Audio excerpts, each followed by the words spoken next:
Good afternoon, as Joe Hawk still hanging out here at the Nashville Super Speedway, but we found out a little while ago that Josiah Jordan-James has signed a deal with the Indiana Pacers, as it is going to be an Exhibit 10 contract, which could lead to him having a two-way deal with the team as he goes and plays potentially in the G League. The Vols have quietly picked up 5 commitments in the last 9 days for the football program, as they just picked up another one from 4-star lineman Marion Dye. And you also found out just a little while ago that UC Saros is finalizing that 8-year contract extension with the Nashville Preds. For all your foundation repair and waterproofing needs, you need to visit USSTN.com. Breaking news at once on your home for the Vols, the flagship station for your Tennessee Titans, as well as home to 3HL. This is 104.5 The Zone.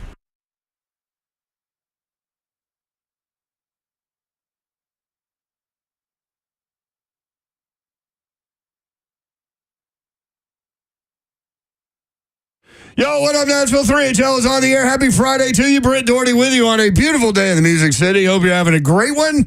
The weekend is here. Man, it's hot out there. Woo, baby. Scorching. Babs is on assignment. She'll be back on Monday, but Slade Dog is here. I'm in the building.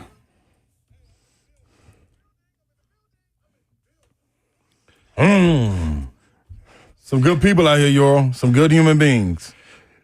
Yeah, there are a lot of bad ones, too. But, yeah, I concentrate on the good ones. I ran into a good one. You ran into a good person? Yep, and didn't even know. It may have been 2 of them. Where were you? I was at Rafferty's getting a chicken finger You salad. love going to Rafferty's. Dude, it's so quick. I never and even good. think to get it's quick. Yes. It's hard to get off at 100 Oaks, man, and get back but on. you know, it's right there by the exit. Think about it. Yeah, but getting back on.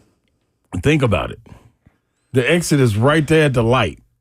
Okay, yeah. You ain't gotta go in no church, because remember, it's separate than the movie's entrance.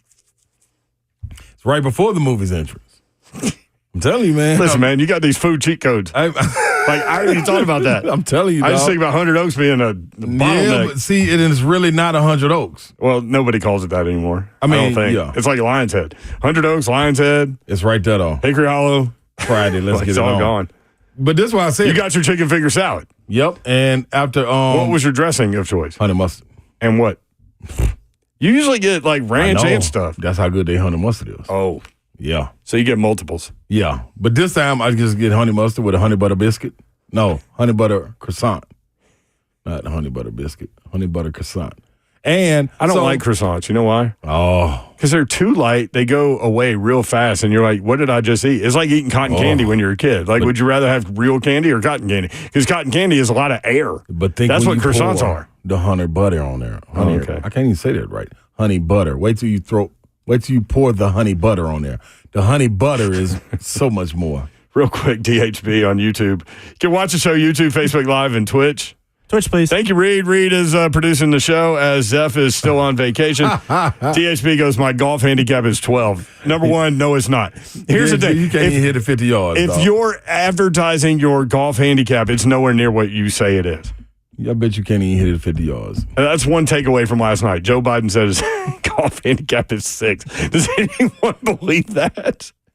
Dog, that right there's a. But let me tell you. You had someone dealing, and I'm not saying, I'm not going down this road where he's got to mention all this stuff. I'm not. Yeah. But I'm saying, like, as we get older, we diminish. Yep. Right? This man's going to be 86 years old. Yep. His opponent's going to be 82. Yep. It's going to be rough. These are our choices. It's going to be rough. Okay, so Rough choice. Joe Biden said it was 6. No, this is where I was going. You've had to deal with Alzheimer's in your family. Yeah. My grandfather died from it. Right. Like, we've all had to deal with, even if it's not that, then, the process of decline. Mental decline with really smart people. Yes. And so, to me, it's like, Something. all I can say, I'm not judging them.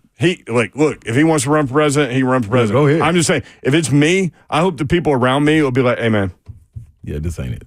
got to tap out. Yeah, let's do something else. Let's go sit on the porch, have some lemonade. All this Tell work stories. on He your can get his handicap down to Yeah, a that's 6. what I was going to say. Work Let's on get the a 4 handicap. or something. Like, That last night was something. That was. I'm gonna tell you what. I'm gonna tell you what that reminded me of. When I was in Europe, and then I'm gonna tell you about the good people out here. When I was in I Europe, want to know about the when I was in Europe, dog, it's squirrels. It's all right. Yeah. When I was in Europe, dog, I used to go out and we would have conversations. By the way, Silas, I'm driving through 100 Oaks right now as y'all speak. Could confirm Rafferty's has its own entrance off the interstate exit. I told you, Silas. Appreciate that, man. I'm trying to tell him I know food, man. If I don't know nothing else, I know food and a handicap. This is what I'm saying. Dog, when we were looking through a different lens, when you're living overseas, you look through a different lens. And I got to see the lens that people saw us in America through. So how do you think people outside of the United States viewed that debate? Gosh. Oh, it was a reality show. It was a reality show. I asked a friend of mine. Here's because look, I studied political science because I like the game of it. To me, it's like sports, right? Like it's a competitive thing. Yep. Like figured out. I don't know why the Democrats didn't run Michelle Obama a long time ago, but anyway, that's neither here nor there.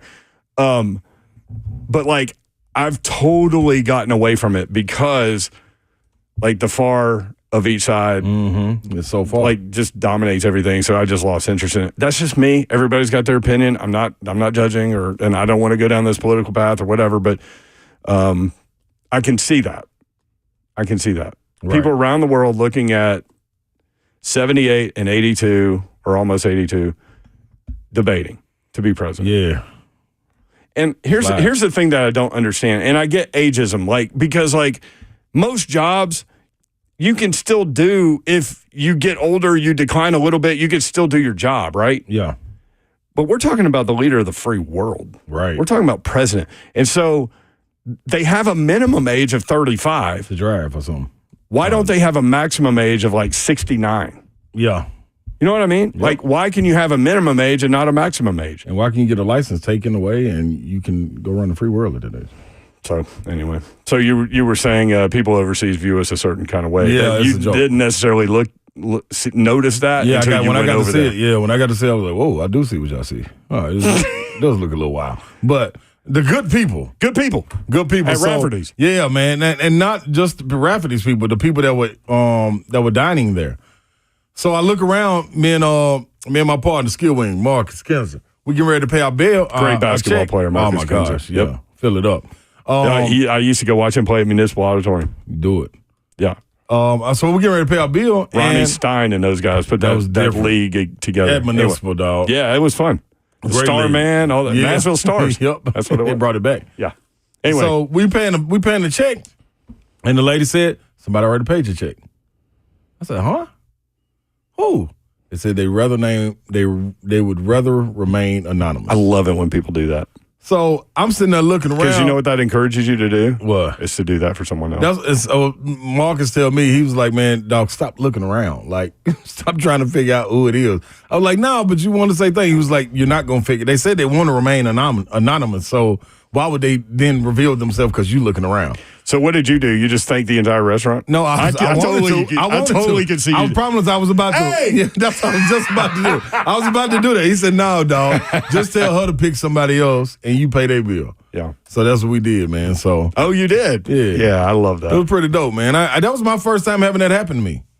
Like I may have had, I don't think I had it. I know about it in drive-thrus a lot, but I never had it sitting right there. But then. Like, let me get the car behind you? Yeah. Yeah, I mean, behind me? Yeah. An older crew. That's the easiest way to do it.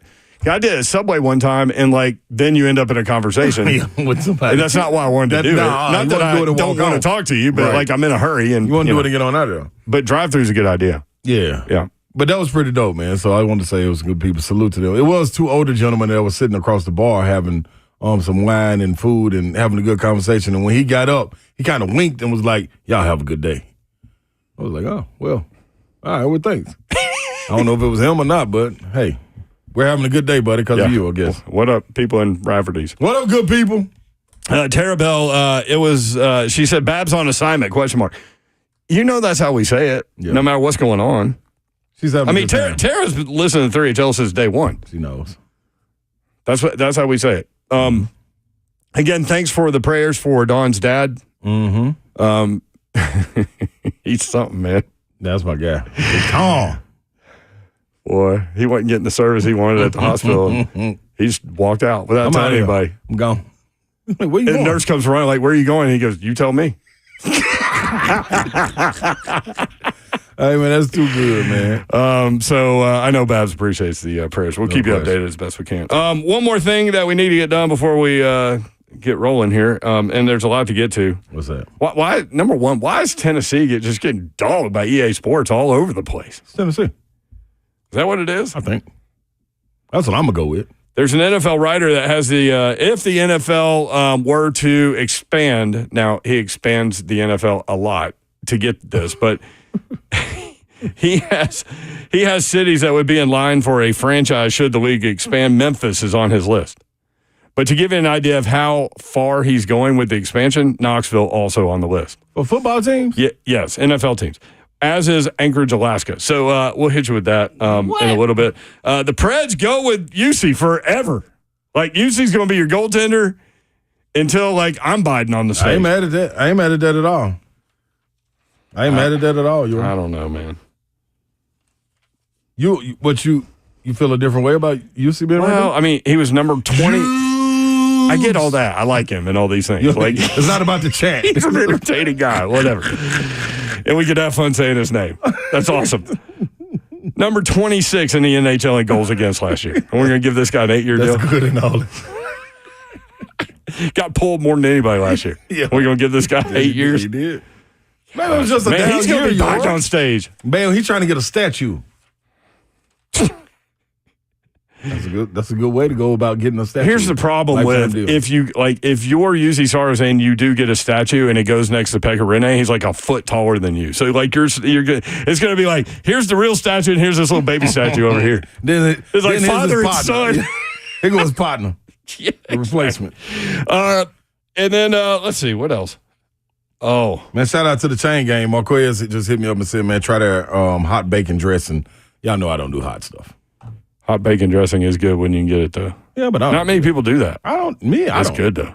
Yeah, no, I mean restaurants. Oh, okay. I'm not talking about people. Oh, shout out to the chain gang. I want you to order McDonald's, see if you get a full thing of fries. I wish I would. They ain't never got to worry about me again. Not over in this area. Also, I was thinking, like, if there were two sports figures that you could have debate on a stage for 90 minutes, like, who would they be? Ooh. And you know who I immediately thought of? Prime. Ooh, that would be good. Prime and who? Richie Henderson. My God. Ricky Henderson. Ricky Henderson. Yeah. Dude. Listen. Ricky's not down with this economy. Ricky don't feel like talking about other stuff, man. Ricky won't talk about sports. Yeah, Ricky wants to talk about Ricky wants to talk about. And you want to talk about who has the most stolen bases in Major League Baseball? Ooh. Ricky, that wasn't my question. My question was about the economy. I'm going to tell you who has the most stolen bases. Ricky. Ricky going to tell you Ricky has the most stolen bases. What you got to be careful is Prime might go in third person too. Oh, he might. It's Vince Young up there. Oh, this would be excellent. Well, I immediately thought of Charles Barkley and Shaq, but we get that on Inside the NBA, and it made me sad again that that's going away. That'll be the last time we get that. I can't. That's not going to happen, right? Like Charles has got to save it. There's got to be something else. What about Dabo Sweeney and Lane Kiffin on NIL? No, I don't want Dabo nowhere near Mike. Give me Lane though. Dabo and Lane would be funny though. I don't want Dabo because Lane's coming from like a way different. only if they can put like on their right. If one of them, just standing side by side, each of them have one boxing glove on. So every time somebody says something dumb, you get to punch them. Who would be your sports debate, and what topic would you want them to debate? That would be another one. Also, Pat Summitt, we lost her 8 years ago today. We're going to share some stories with her. And then late of all great Alexis Hornbuckle will join us today. And Alexis Hornbuckle is the only player ever to win a national championship in college basketball and a WNBA title in the same season or same year, same calendar year. And back she won 2 in college back-to-back and 2 in WNBA, not back-to-back, but in 4 seasons.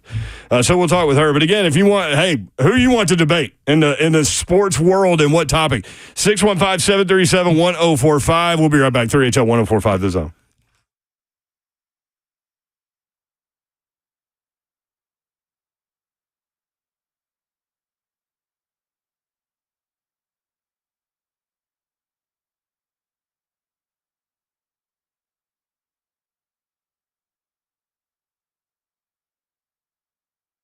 What's happening, good people? Ron Slayer with Wesley Mortgage. Why Wesley.com? Because they're currently recruiting top mortgage talent. You want to be some of that top mortgage talent. You want to get recruited. You want to be on a great team. I got the team for you.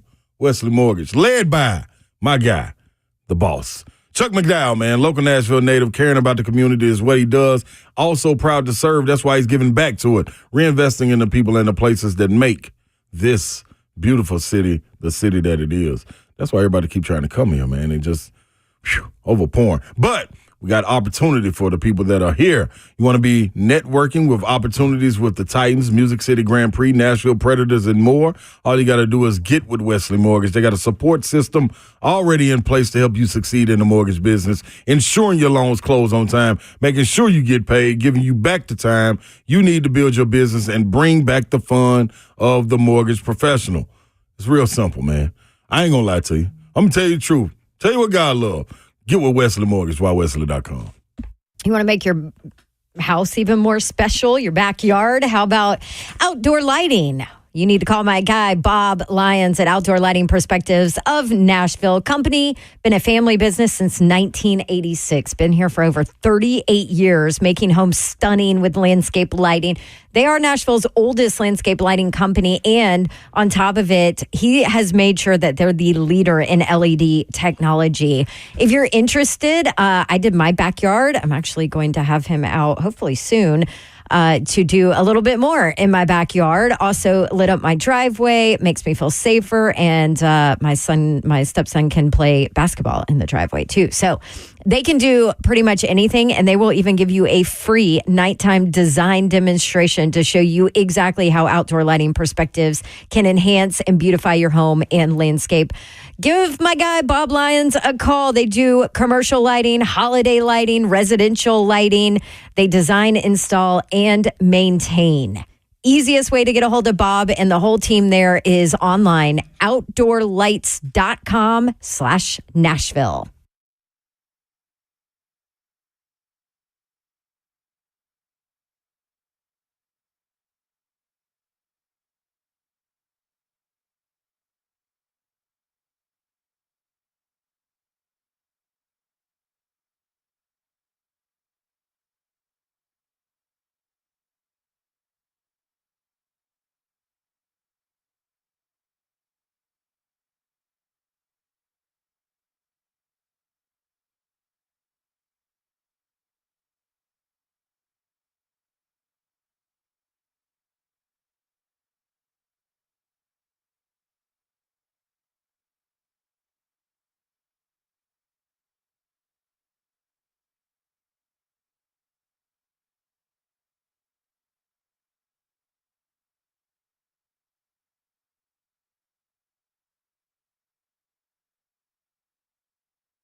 3HL 104.5 The Zone.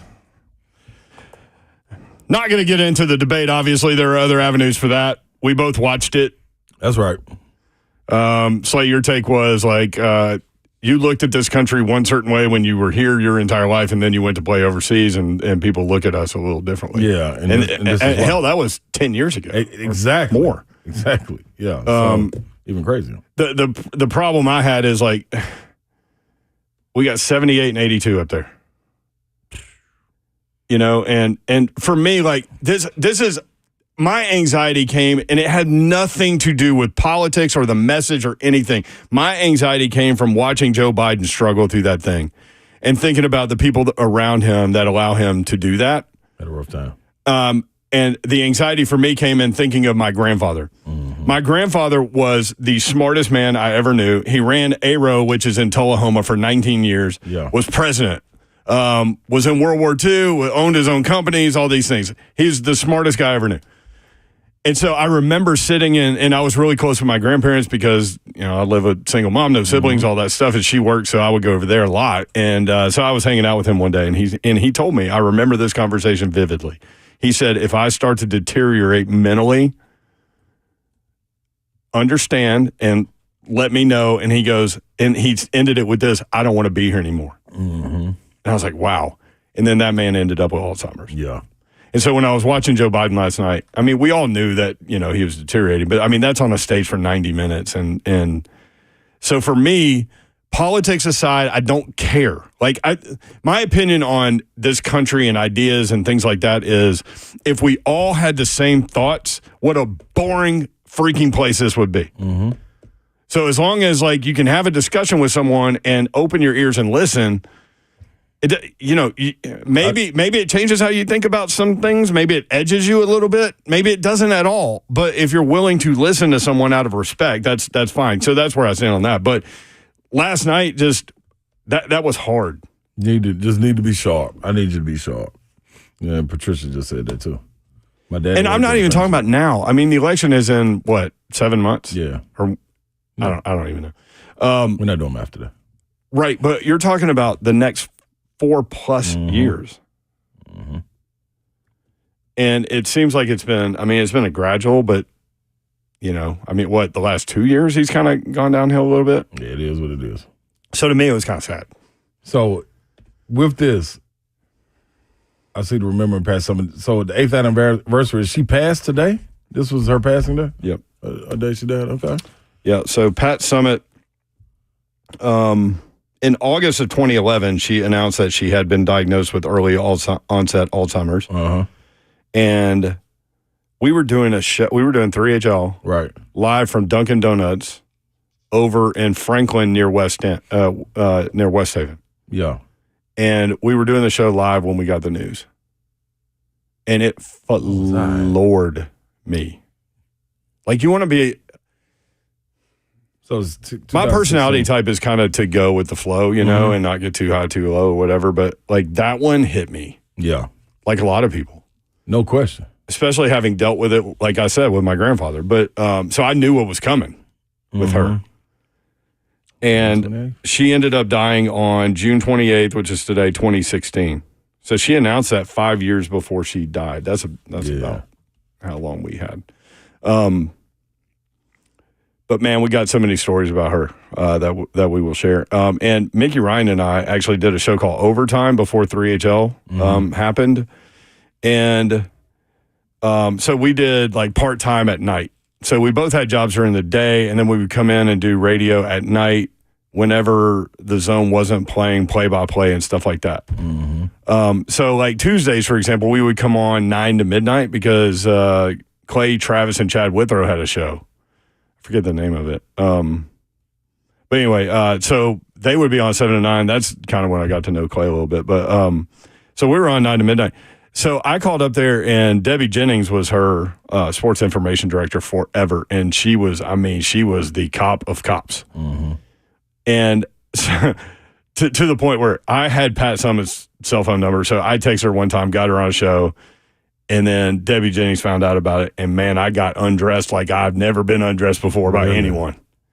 And she was right. She was 100% right. Yeah. And so that's when I learned, like, you know, you live and learn. But that's when I learned, even if you know somebody, go through the right channels. You know what I mean? Yeah. And so Pat Summitt came on with us, and I said, she goes, I can do Tuesday. And I'm like, look, this is a late thing. We're on 9 to midnight Central. It's going to be 10 to 1 Eastern. She's like, that's fine. I'll get done with my day. You know, I'll get the dog settled, and then I'll do the show. So we're going to play a couple of cuts from that conversation that happened, I think, in 2009, which would have been just 2 years before she was diagnosed with early onset Alzheimer's. And Mickey asked her, what do you want your legacy to be? And it is a fascinating answer and look inside her. So we'll do that. But 1,098 career wins, which was most ever when she retired, 8 national titles, 18 Final Fours, 16 SEC tournament championships, 16 regular season SEC titles. She appeared in every NCAA tournament while she was coach. 7-time NCAA Coach of the Year, 7-time SEC Coach of the Year, Women's Basketball Hall of Fame, Basketball Hall of Fame, gold medalist as a coach in the 1984 Olympics in Los Angeles, and a silver medal as a player in 1976. Every Lady Vol player who completed her eligibility played in at least one Elite Eight, and every player that completed her eligibility graduated. That's tough. How about that? Alexis Hornbuckle, all-SEC player, holds the Tennessee record for most steals ever. Will join us at 4:20 to tell some Pat Summitt stories. So we'll do that. 615-737-1045 is the number. We were kind of talking about the debate and, like, which 2 sports figures would you like to see debate? Somebody in the chat, and I already lost it because okay, here we go. Big Country says, no, Mayor, I'm not voting for Trump. Did I tell you who to vote for? Did I tell you who I'm voting for? Did I go down that road at all? No, that's not this avenue. That had to be sarcasm. What I'm saying is that hurt me, having watched a guy decline mentally in my family. That was brilliant. Had nothing to do with politics. Anyway, somebody said Mike Tyson. I ain't mad about seeing Tyson. And when I read that during the break, I told Slay, I said, Slay Dog, I'd rather see Mike Tyson debate somebody than fight. Because my man would come up with stuff, man. Nah, but the debate may lead to a fight, so you're right. It could be good either way. Either way Mike lead into it. It's going to end up good. I promise you that. And if we can put him like on this little podcast, make him hot box, it'll really be great. Taylor said Mike Tyson versus anybody. What about, like, yesterday's May or May Not Be Funny was we kind of focused in on Ricky Henderson, which I know a lot of y'all aren't old enough to remember him, but base stealer of all time. Hall of Famer, leadoff hitter, most leadoff home runs ever, most stolen bases ever. I didn't know he spoke the way that he spoke. Third person. All the time. I didn't know that. So yesterday we played this, and somebody wanted to hear this again. And this might take me down the path. Ricky Henderson versus Mike Tyson in a debate.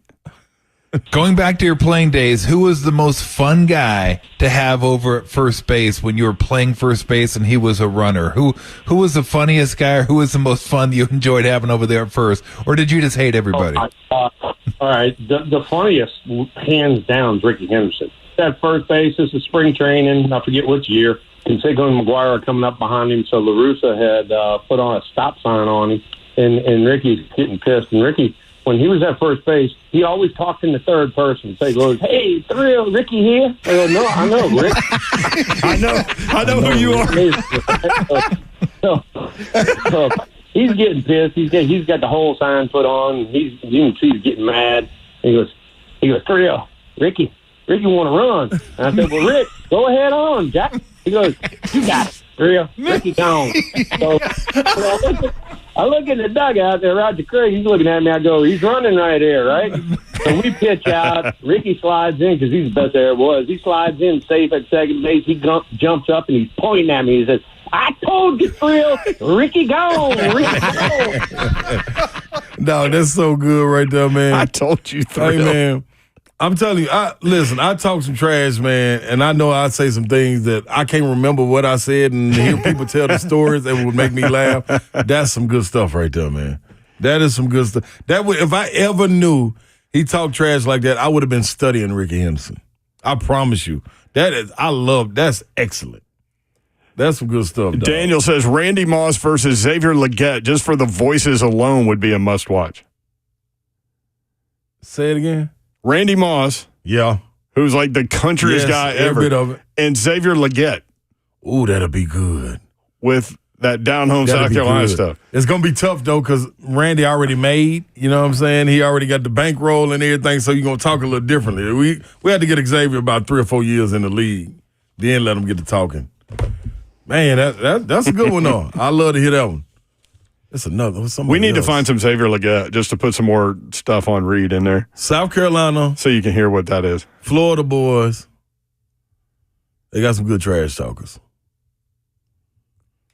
So you're talking about when you And it's the played accent. college It's the basketball, accent. because college basketball is a different deal. Yeah. Y'all are a little younger, a little more Yep. fiery.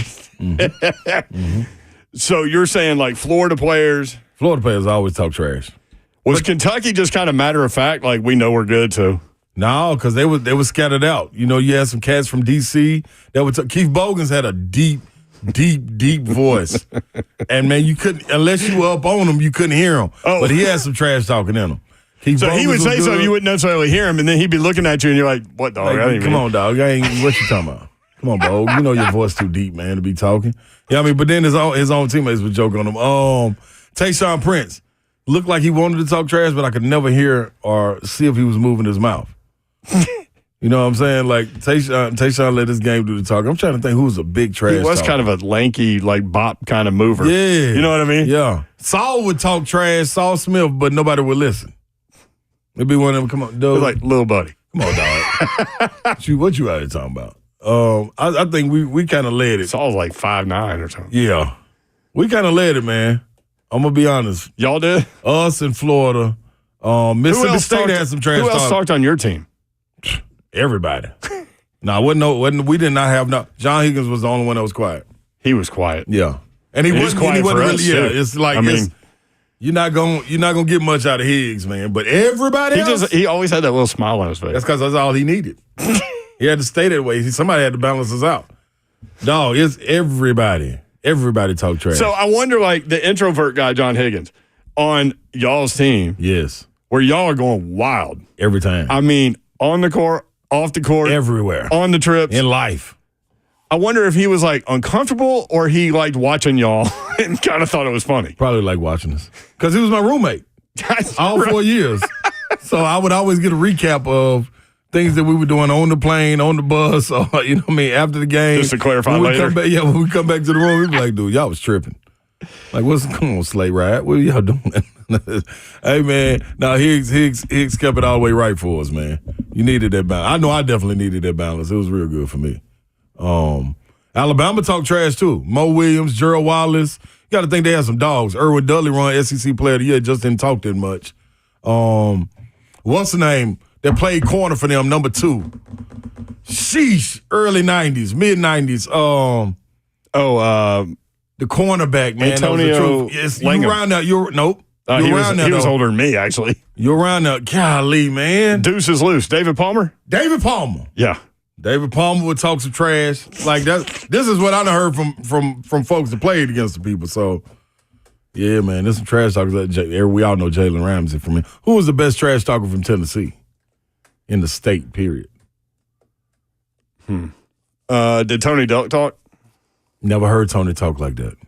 Never heard Ron Mercer talk like that. Because people forget that Tony Delk was from here. Yeah. Meeks? It's hard when they're not in your era. Although you're around lots of people, so. Any of the Meeks? Is that what you're saying? No, not the Lady Vols. Oh, okay. What was his name for Kentucky? He put up 50 against Tennessee. And Bobby Meeks? No, Jody Meeks. Jody Meeks. I don't know. I would have to ask CeeLo. I had to ask CeeLo. Yeah, CeeLo would. CeeLo gonna talk a little John bit. L. too, said his bro. Dante Jones.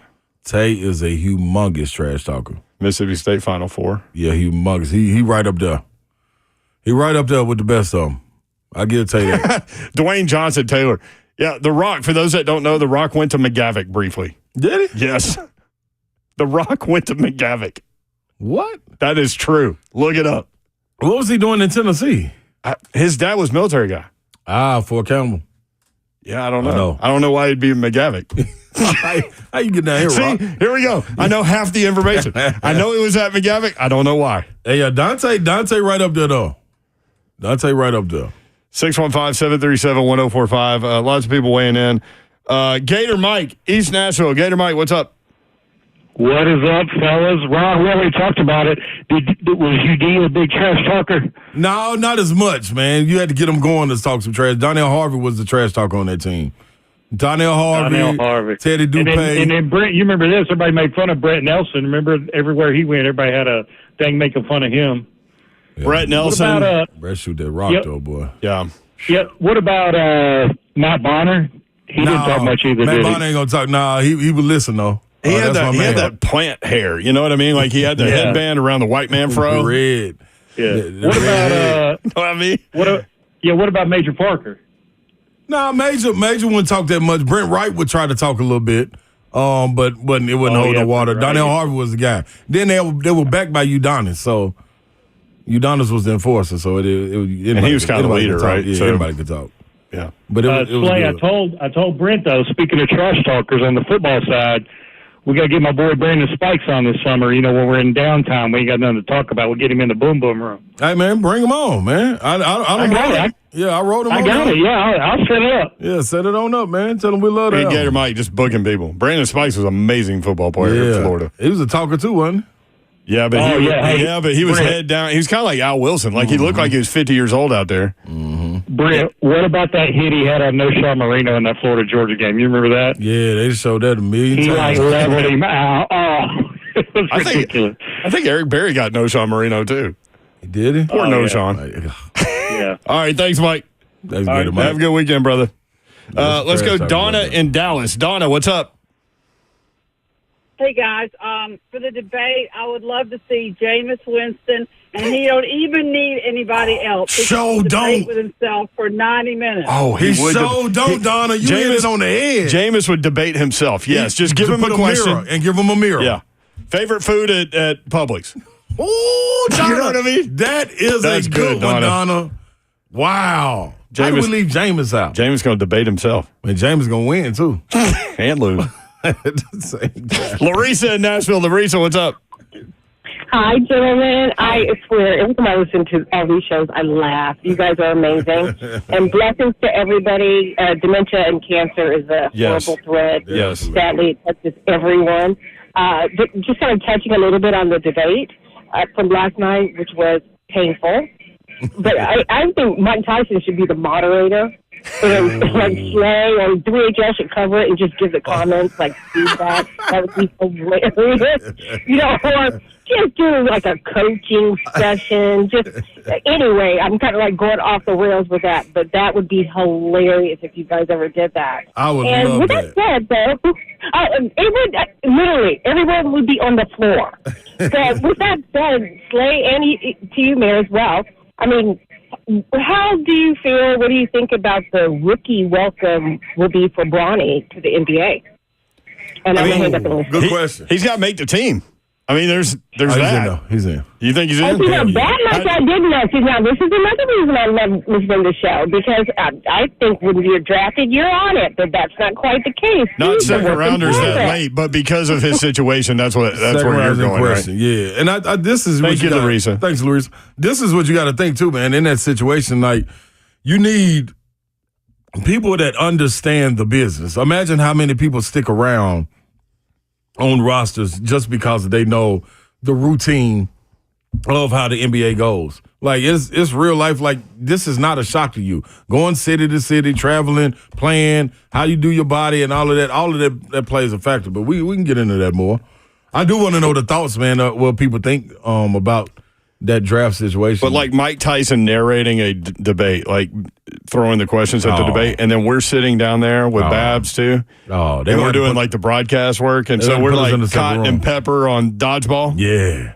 We ain't gonna be quiet though, like the Masters. No, we talk through it. Okay, yeah. Yeah, we'll talk through it. Yeah, I'm with it. All right, more of your phone calls. What sports figures would you like to see debate? 615-737-1045.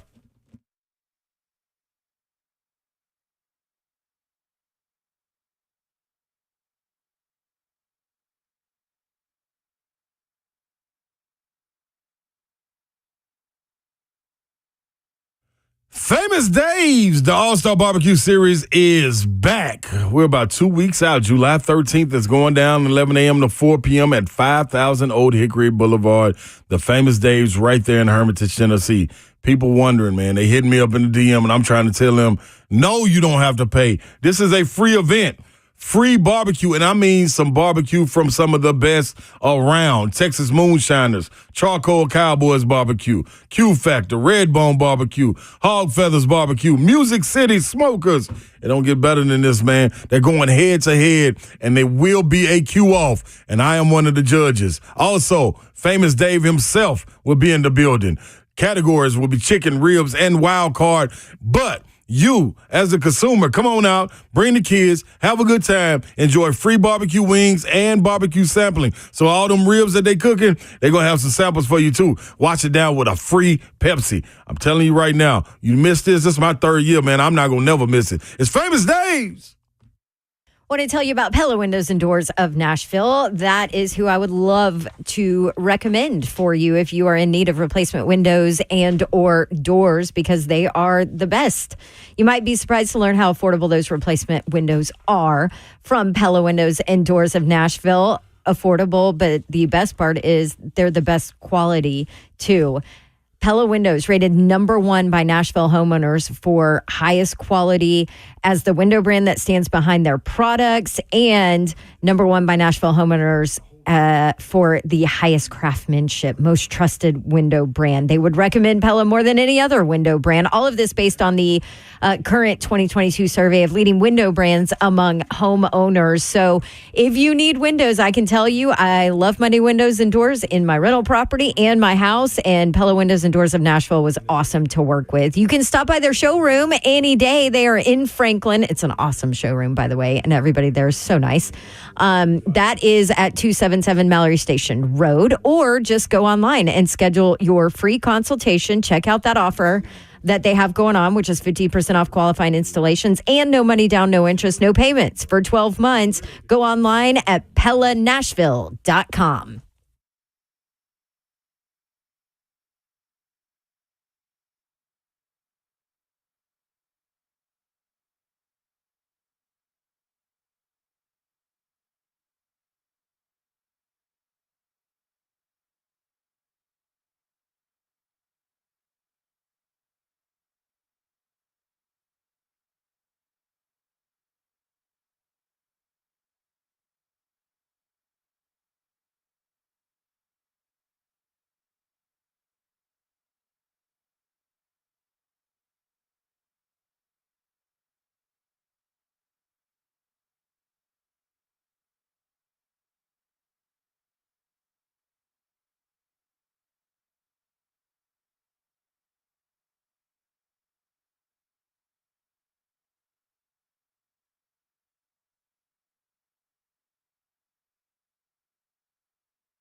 3HL 104.5 The Zone. So this song, if you're into the Eagles, not into the Eagles, maybe you're too young for the Eagles, whatever, go look at the lyrics of this song. It'll throw you for a second. Hotel California. Mm-hmm. And it's way different than any other song they recorded. So Arizona City. Man, I can't get my headphones right. No, just work with it. Take your time, yo. Paul Mason, I need you. For the headphones? Yeah, it's just not right when they're not right. You know what I mean? I need it loud in my head. When it's not right, it's not right. Yeah. Anyway, the Satanic Church is involved in this song and all kinds of things. Okay. Yeah, I'm telling you. I don't know where Reed played it, but okay. Yeah, make me feel bad about my song choice. Just like the look Slay gave me yesterday when I played Grateful Dead. I was just off. I knew this song, though. It's hard not to know Hotel California, one of the greatest songs of all time. Bad boy. Also, the other thing we did in college was we got into Led Zeppelin. Well, Led Zeppelin was like before our generation even. Right. Great. Like Led Zeppelin and Foo Fighters to me are the two greatest rock bands of all time. And I know, like, Beatle guy, don't get upset. I have mass appreciation for them. And even, like, this is what's funny, like Led Zeppelin and Beatles, like, hip-hop artists and stuff like that will reference those two bands, right? Like, they'll acknowledge the genius of those two bands and pull from them and all those things. But, so we were listening to Led Zeppelin. So then we heard that, like, back then they had these things called cassettes. And so, like, it had, like, this tape inside it, and it would play in these big machines. And then gradually they got smaller into things we call Walkmans, which were awesome. Very true. With bad headphones. Then the headphone game had to get better. But anyway, if you would take out the tape and then reverse it and play that song backwards, you hear some weird stuff, too. I heard that. But it's not because what they're saying, if played backwards, turned into, like, this devil stuff. It's because they recorded on that side also. That's what they did? Yeah. Okay. Yeah. Well, thank you for that, yo.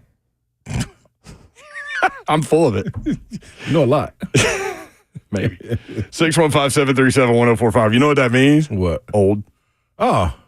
When you know a lot? I mean, not necessarily. The thing with me, though. Experience. Well, the thing with me, though, like, if you want, like, a history of American literature, that's not me. But if you want random ass things, you all day. You know it, don't you? Yes. 615-737-1045.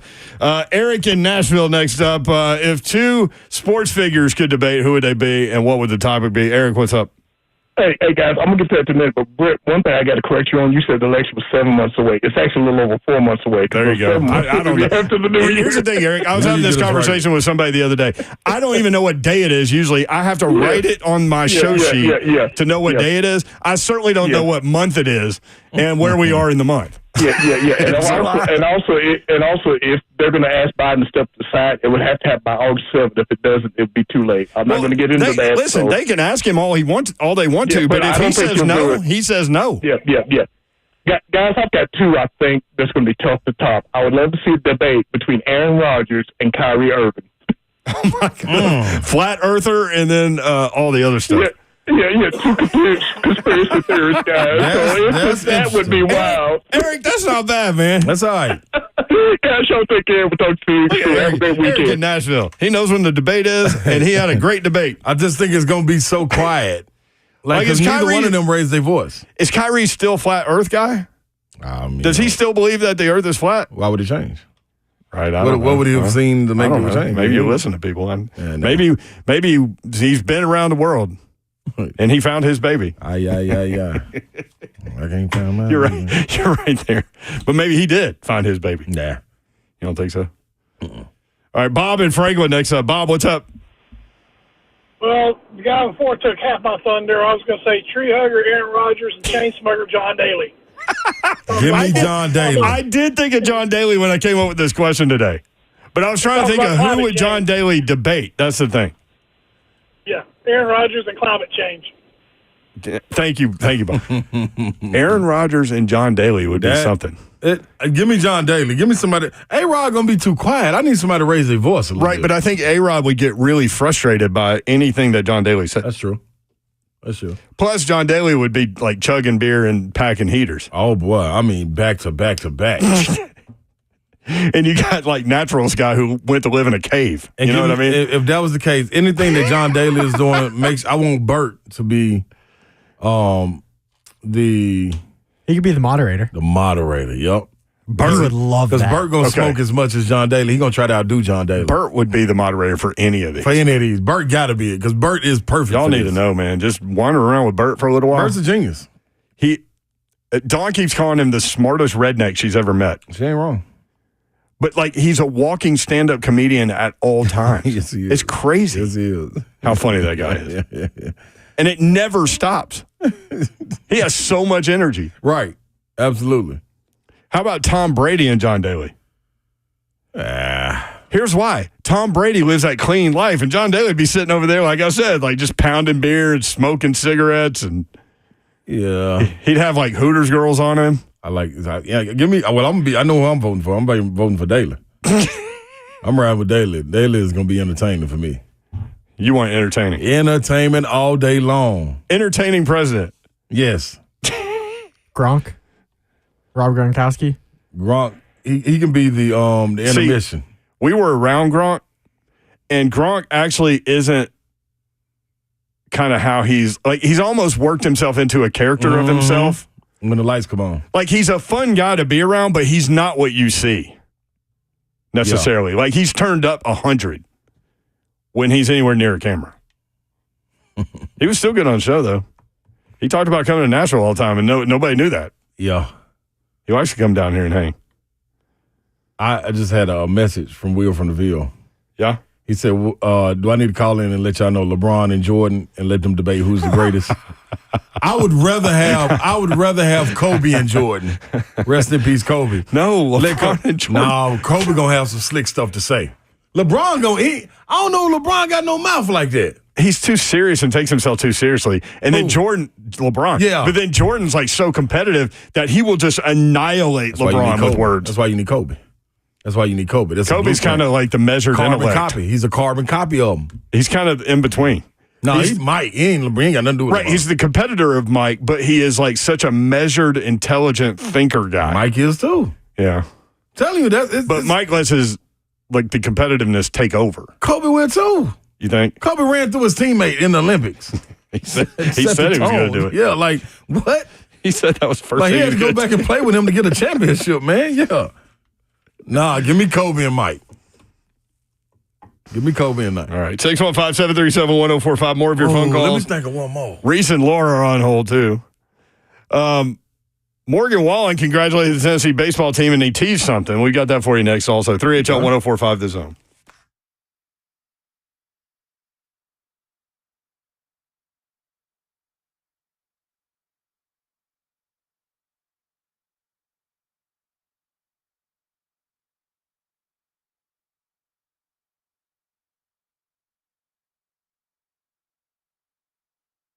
You want to save on some of the biggest names in streaming on the network made for streaming? Well, X marks the spot for you to do it. And now through June 30th, get 150 megabit Xfinity internet for 12 months with a 1-year contract. And for just $15 a month, add the new Stream Saver. That includes Peacock, Apple TV, and Netflix. You know you're going to need some of this stuff come sports seasons coming up. That's Xfinity Internet and Stream Saver, just $35 a month. Can't beat it. All your favorites all in one place, only from Xfinity.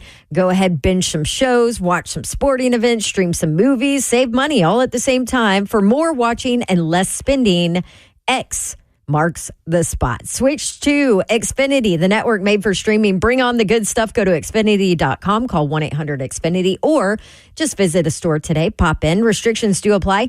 Internet offer requires paperless billing and auto pay with stored bank account, equipment, taxes, fees, extra after promo. Regular rates apply. Currently $56 a month. Actual speeds vary. Stream Saver requires Xfinity Internet or TV, and price subject to change.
Good afternoon. I'm Joe Hunk. It's broadcasting from the 104.5 The Zone studios.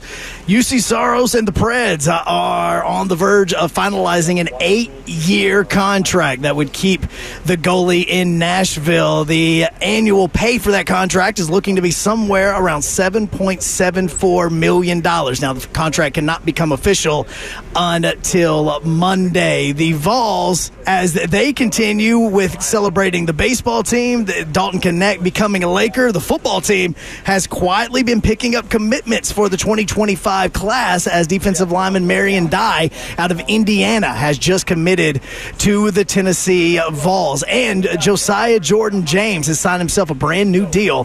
He is an Indiana Pacer. For all your foundation repair and waterproofing needs, you need to visit USSTN.com. Breaking news at once on your home for the Vols, the flagship station for your Tennessee Titans, as well as home to 3HL. This is 104.5 The Zone.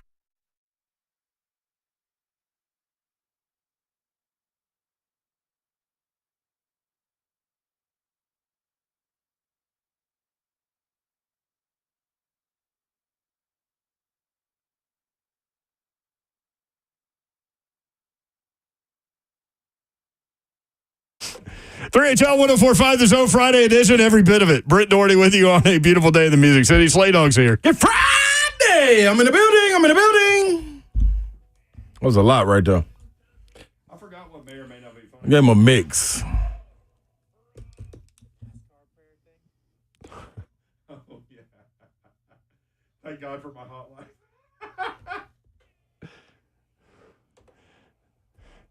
I just was talking to Reed off air. I forgot what may or may not be funny was for today because I found it yesterday. Mm-hmm. But it has a Nashville tie and a NASCAR tie.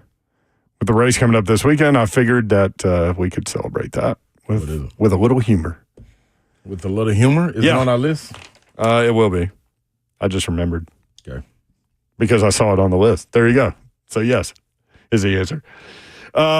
We lost Pat Summitt 8 years ago today. Lady Vol great Alexis Hornbuckle joins us today to help us remember her. We've got a couple of sound bites in an interview that Mickey and I did with her. It's the last interview I did with her. Man, she was always so great. I mean, I'll tell a story later that I've told on the air before, but and she had no reason to be as grateful as giving as she was to me. I was just a student at UT trying to do a project for broadcast class, and she treated me like I worked for insert greatest radio station of all time here. It's 104.5 The Zone. There you go. There you go. That's a good one, insert. Like I was Marconi or something. But I'll tell that story later. I know you got some. And we were talking about when Jerry Green got fired, Buzz Peterson got hired. I remember in that window of time, because I was doing this job, there was talk. I don't know if it got to y'all. I did. But there was talk about them asking her if she would be interested in talking about coaching the men's team. And I think she shot it down pretty quickly. But I think that really happened. Yeah. And I think but you were on the team when that happened. Yep, we had got word of that. We were in Panama City Beach at the time because we just got bounced from the tournament. Might as well be. Yeah, we drove straight on down now. Shout out to Will from the Ville. Me, Vince, Will's been Dale, with you from forever. Long time. He knows where all the bodies are buried. Guarantee. So we get down there, man, and then we started to get word that Coach Green was getting fired, and the next call was Vince was like, man, they talking about Coach Summitt. They asked Coach Summitt to coach us. And we looked at each other like, what? Nah. That wouldn't work. For one, like she would have to go get all It had nothing players. to do with men. I think it had to do with y'all's personality types. Yeah, exactly. And listen, because she was serious. We've been around long enough to know. And y'all knew her. No question. Like the way she ran her program is phenomenal. And she recruited the players to play for her in her program. That wasn't gonna fly with us. No, it was gonna have to be a lot of give and take, man, and she was gonna be requiring us to give more than we were probably gonna be able to take. So and then y'all would have taken a road. Yeah, and we probably would have bounced. Right. Ain't no ifs, ands, or buts. Ain't no. And no disrespect to her. It's just, no, not at all. That's oil and water. I can sit there and watch her practice, and I love the way she practices. Like, if she were to recruit me, I would be all in for it. I'm going to be honest. But you got to understand what you're walking into. So once you understand it, that's cool. But to get it's not like you're walking into her. She's walking into you. But she's going to try to be her. And she has to be. You know what I mean? As a leader. And by that time, we're going at Vince getting ready to go in his, junior year, senior year. I'm getting ready to go into my junior. Like, I'm established. Tony Harris involved? Yeah. No, that was after. That was his senior year. Tony year. That was his senior year that Coach Green got fired. Yeah, so it was, man. So Tony never got buzz. No. I didn't remember that. Nope. Yeah. So they had 4 years with Coach Green, bounced out with him, and I'm telling you right now, I can sit there and watch her practices all day long. I can watch her games all day long, marvel at the way she coaches, her ATOs coming out of the huddle, the way she orchestrates it, the way, man, she holds them accountable, the responsibility that she gives them, the way they got to live up to expectations, all of that, man. I'm with all of that and would love to have that. I'm just saying walking into the situation is different than having the situation dropped on you. And I think that's another reason that she would shoot it down too. It's like, no, I didn't go get those players. You know what I'm saying? I got the players that I want. So you would have to clear the roster, and that first year would be a struggle. It's a lot to go on with it, man. But so Lady Vol great Alexis Hornbuckle will join us at 4:20. At 4:45, I'll play you 2 cuts from an interview that Mickey Ryan and I did with her. And one of the questions that Mickey asked her, excuse me, one of the questions Mickey asked her was, what do you want your legacy to be? And this is 2 years before she got diagnosed. So it's a really interesting answer given what ended up happening and all those things. So, yeah, stay tuned the rest of the hour for that stuff. 615-737-1045. Man, that baseball thing, you still kind of coming down off that? Or? No, I ain't coming down nowhere. I'm up there. I'll be up there all summer. People keep asking, like everywhere I go, people are asking me about it. And I'm like, look, man, I'm a baseball guy. So, like, I love baseball. And I understand how hard that was to do. Yeah, and I'm a Tennessee guy. Same thing I said when Vanderbilt did it. Like, right. And we're Tennessee guys, right? Yeah, I mean, look at my shirt. I need that chip. Give me that chip. We've been walking around. I'm telling you, we've been walking around in the darkness for so long. People were pointing and laughing. We couldn't even see them. Like a Roomba? Yeah, I can see now. It's light. It's clear. You can see clearly now? Yeah, it's beautiful out here. All the rain is gone. 615-737-1045. Morgan Wallen was there in a box with Peyton Manning, Josh Heupel, Rick Barnes, and then Morgan Wallen released a video. Now, before we play this, I do want to say, like, I don't know, 4 or 5 months ago, we said on this show, like, don't be surprised if down the road, and it's probably going to take a while for him to end up playing a show in Knoxville. Kind of think that's what he's alluding to here, but we'll see. Check it. What's going on, baseball Vols? It's Morgan Wallen, and I just wanted to shoot y'all a video and say congratulations on winning the national championship. I was there in attendance for a couple of the games, and just wanted to say it was absolutely electric up there and up in the box even, so I can only imagine the way that you guys feel being on that field and bringing home the first championship in Tennessee history for the baseball team. It's a huge deal. Congratulations.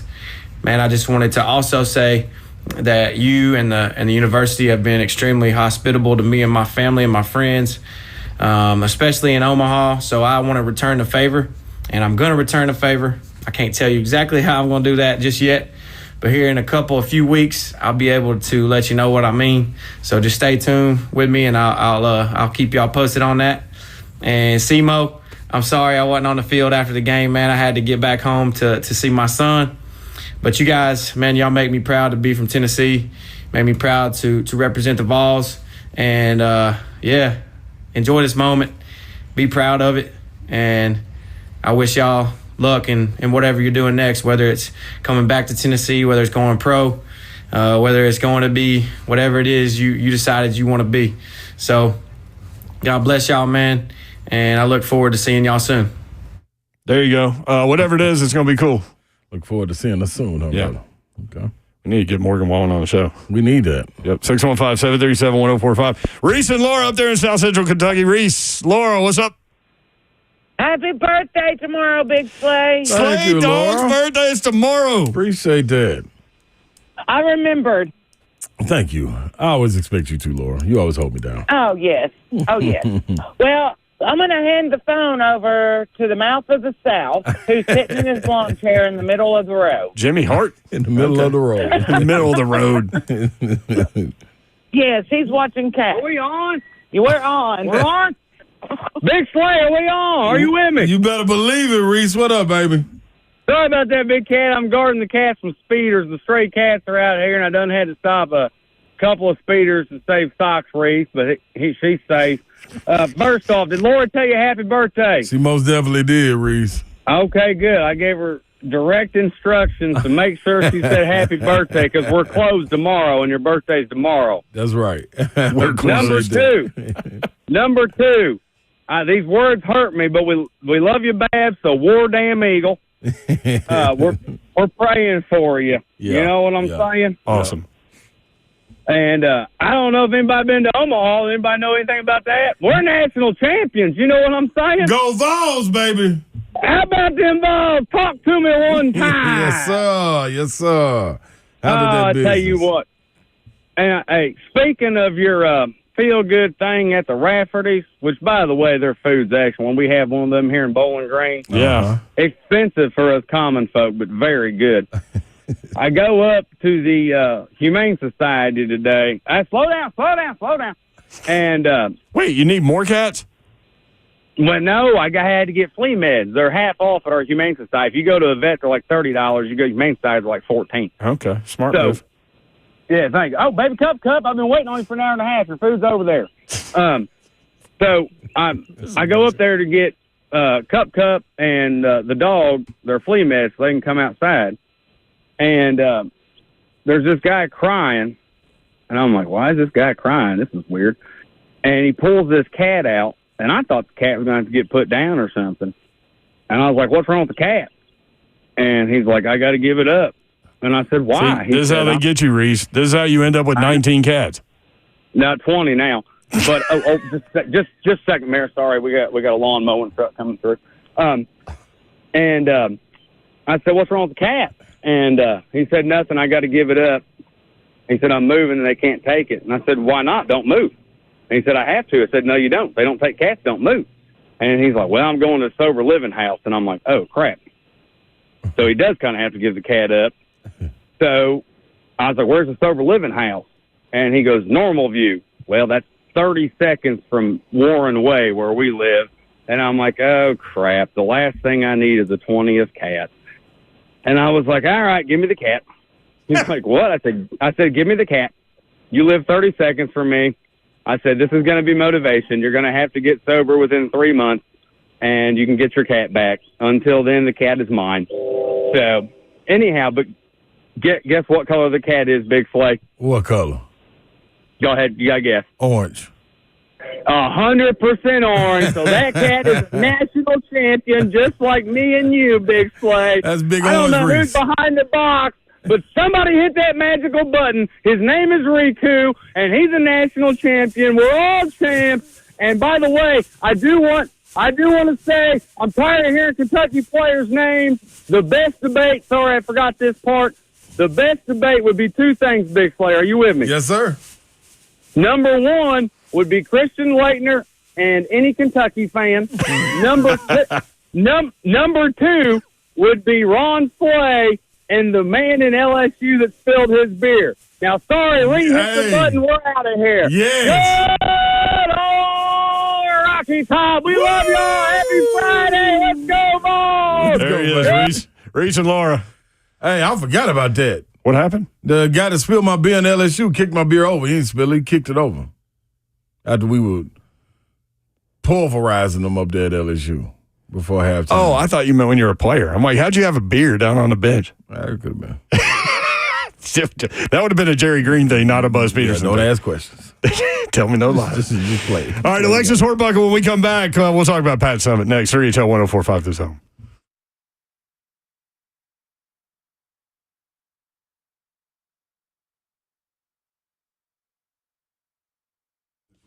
What's up, folks? Cove Generators coming to you, and Generator Dave, he's always going to lock you in. He'll guarantee you will get the best deal in Tennessee, but you have to call in now, man. June is coming to an end. It was extended through June, 10-year warranty. All you had to do was do what? Say the zone. Say Babsy and Slay. Mention us and get $500 more off. Go get you a Generac automatic standby home generator, man. It's real simple, easy to do, and it's not the loud, noisy generators that you're used to. This right here is surprisingly really quiet, and it only takes 20 seconds to turn on. So when people are looking around and that weather comes through real crazy, knocks out the power, you can go without power. Never lose power again. Go with Cove Generators, COVE generators.com. Give them a call right now, 931-559-3311. Get that deal. Get it right now. CoveGenerators.com. Stay connected through it all.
3HL 104.5 The Zone. Brent Doherty, Ron Slay with you. Dawn Davenport is on assignment. She will be back on Monday. Producer today for 3HL is Reed Smith. Reed doing a great job. Thank you. What's going on?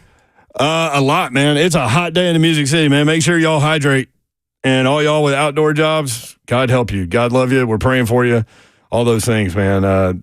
Heat index up over 100 degrees today, and it's going to be a hot weekend. They're talking about like emergency type heat tomorrow.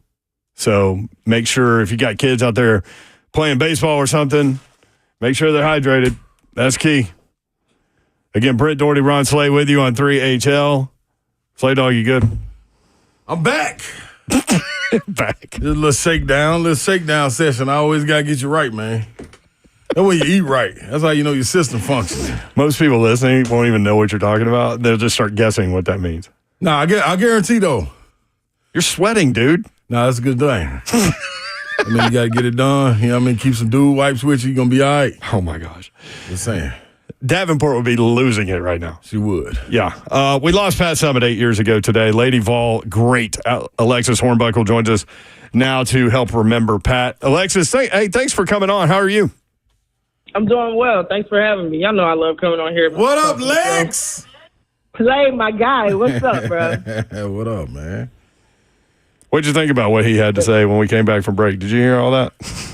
Yeah, I heard all that. I was over here cracking up. That's Slay. Slay being Slay. That's what that was. That is Slay. That is for sure. So let's dive right in. And, man, I love remembering her because I loved her. And I wasn't near her, obviously, nearly as much as you guys were. But let's start with you. From Charleston, West Virginia. What was the recruiting process like, and what was your first visit like with her when she came to your place? Like, how did all that go down? And the recruiting process, I don't know, it's pretty cool, especially as a kid. I remember the first time she came to a tournament. It was actually in Nashville. It was a AAU tournament, really? National tournament. Yeah. And the first time Coach Summitt herself came to watch me play. Nikki Caldwell. Now Nikki Farkas, she was actually the one I saw recruit me first. But Pat came, 12 years old, so that was pretty awesome. They were on top of it, man. You know, back then they're sending the letters, just the questionnaires, just to let you know they're interested. But that was like every week, you know. And as a kid, that was just very interesting and very exciting. And then throughout all that, come Charleston, you know, the official visit, the home visit, she comes to the church cooks for her. She came to the house. It was just a really good time. Very genuine person, very down to earth, enjoyed herself, spoke to everybody she encountered.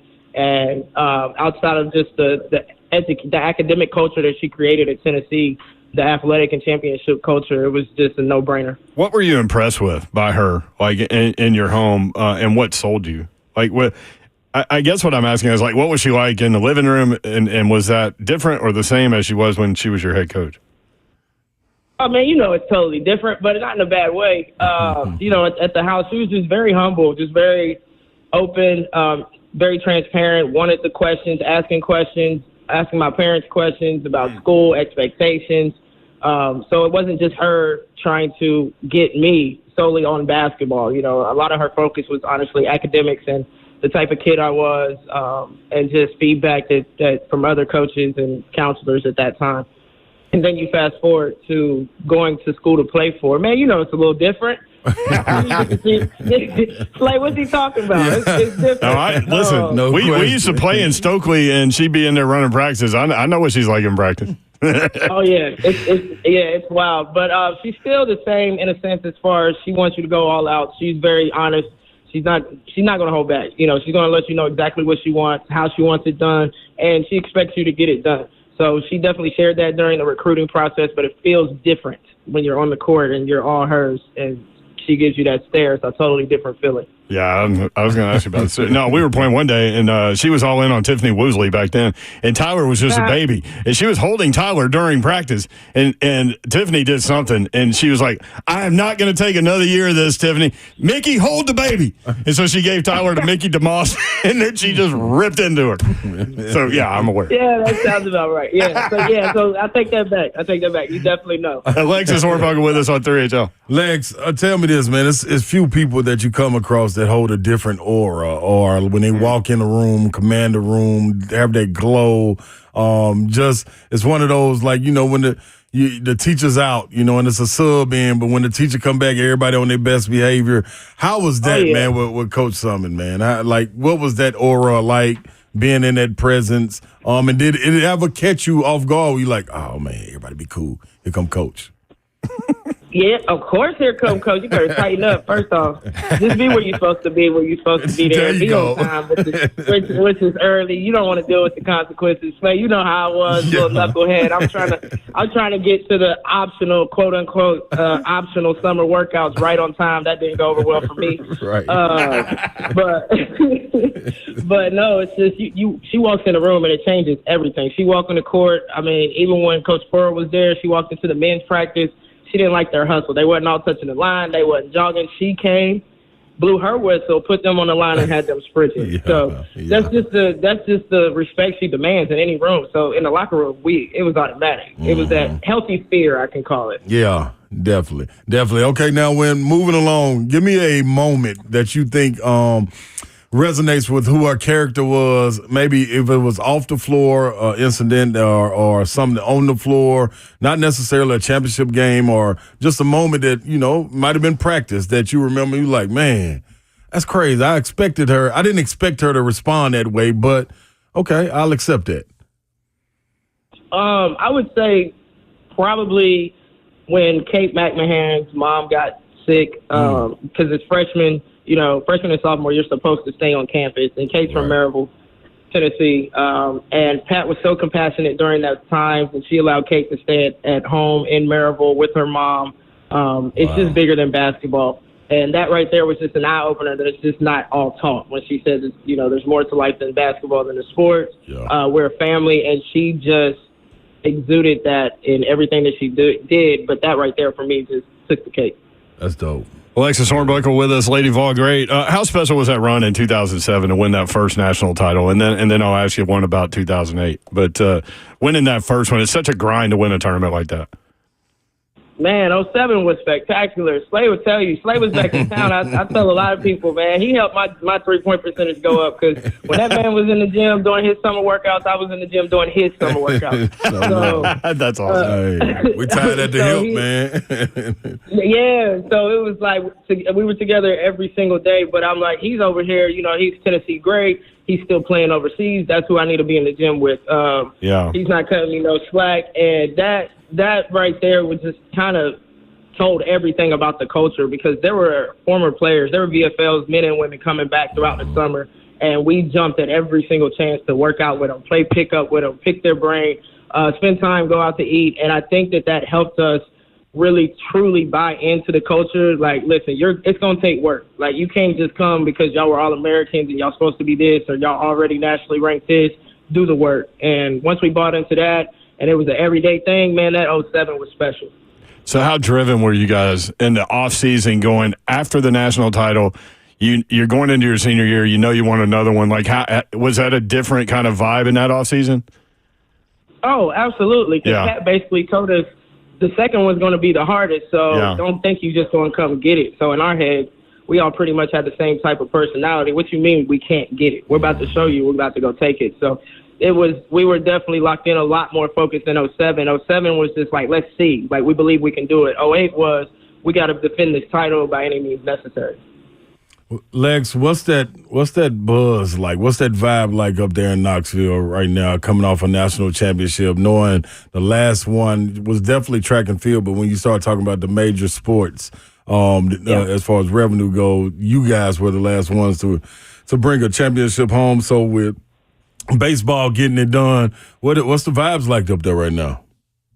Man, Knoxville has been crazy. It's so super supportive, all on campus, all around campus. Like right now I'm down in Clearwater, and I walked into a store, had my Tennessee gear on. This lady was like, "Go Vols! You don't see much orange down here." I was like, "Yeah, go Vols, baby!" I'm getting hyped in the middle of the store. But it's a great feeling. I mean, it's so supportive. Everybody's like, "What can we do next?" Yeah. And that's the culture that's been missing. Like football's been kind of holding down. Men's basketball's been holding it down as far as climbing and consistency. Softball's always been very much consistent, and baseball has had us on the edge of our seats for the past few seasons. So for them to be able to come through and get that chip, man, you know how it is. Yeah. Hey, Knox Vegas is crazy. That's exactly what it is, Knox Vegas right now. Yeah, buddy. Slade couldn't contain himself. He released like a celebration video in the 7th inning. I texted him. I'm like, man, we got work to do. He told me I could take that to the. He said I could take that to the closet. Yeah, man. He felt it. Yeah, man. It's on, man. I love it. Hey, have you had a chance to meet the new coach, Kim Caldwell? Yeah, I have. What do you think? Well, I think that we're sitting in a really good position because you have a coach that's crazy enough to say, I want this job as a non-Lady Vol, no connections to Tennessee. Then we include that she's a West Virginia girl. Then we include that she played AAU for my dad. Wow. Did she? I didn't know that. Look at that. Yeah, hold on, Slay, hold on. I got one more for you. Then I played with her middle sister. She has two older sisters, Annie and Jill, and they both played in Cincinnati. Jill played with me on my dad's AAU team.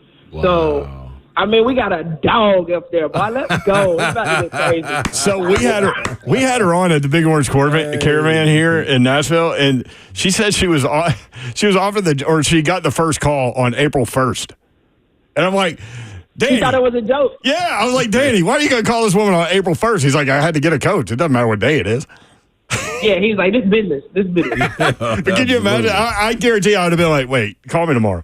Like, I want to make sure this is real. No, that's like we've been super impressed being around her, man. Ultra competitive for sure. And you would, to your point, you would have to be ultra competitive to take this job with the limited experience that she's had. Oh, yes. Yeah, and you got to have a different type of hunger. She's ready to just go out there, give it all she got, man. She went crazy in the transfer portal. Right. And just that first practice that we were able to watch before they went on summer break, the intensity and the noise in the gym. You know, a noisy gym is a happy gym. So we're hearing sneakers, we're hearing clapping, we're hearing talking, and that's the type of excitement that we've been needing, and it starts in practice. Everybody knows that. So she gave them a summer program. I'm excited to see what they're going to look like over this summer during their preparation. It's like I'm going to have to get on the court with them a few times. Yeah. You know what I'm saying? Get me right, but, I'm going to go get them right.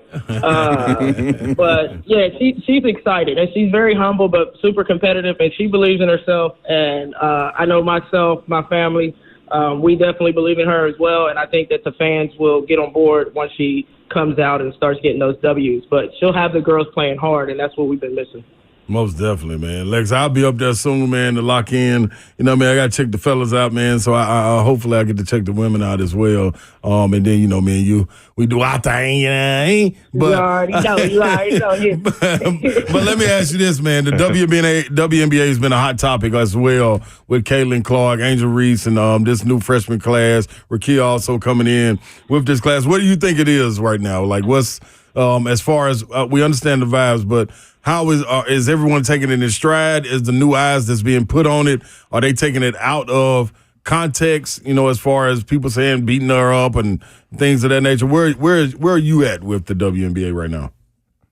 Man, I'm excited for the WNBA because bringing the attention is what's needed. Once the eyes are on the game, once the butts are in the stands, now everybody who is playing this game has an opportunity to be seen, right? Yes. So that's the great component and aspect of it.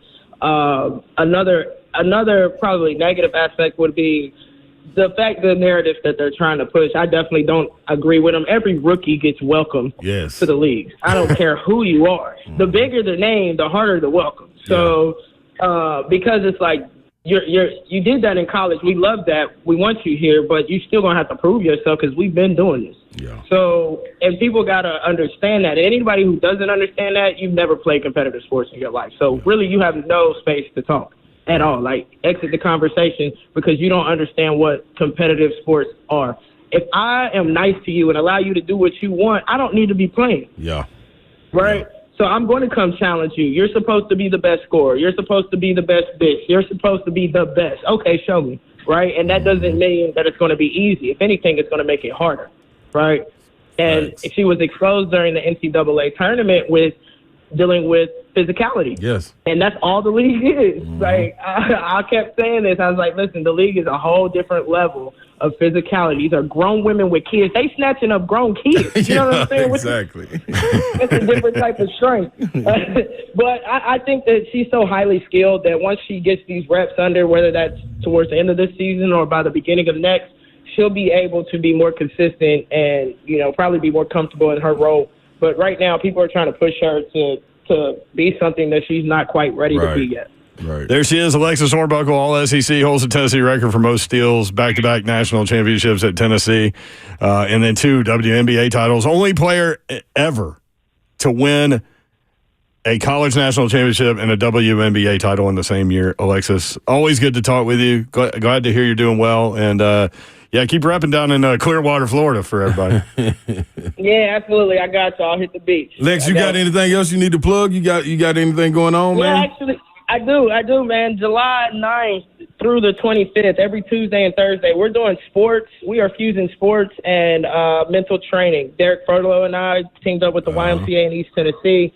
Hey, listen, go on the social media, go on the YMCA website. You can on Instagram, Buck1422, just Alexis Hornbuckle on Facebook. That'll give you all your information. But the company that I partner with, On Rise, we've been doing it with professional athletes, and it's time to touch the youth so that we can have stronger athletes, healthier athletes from a mental and physical standpoint.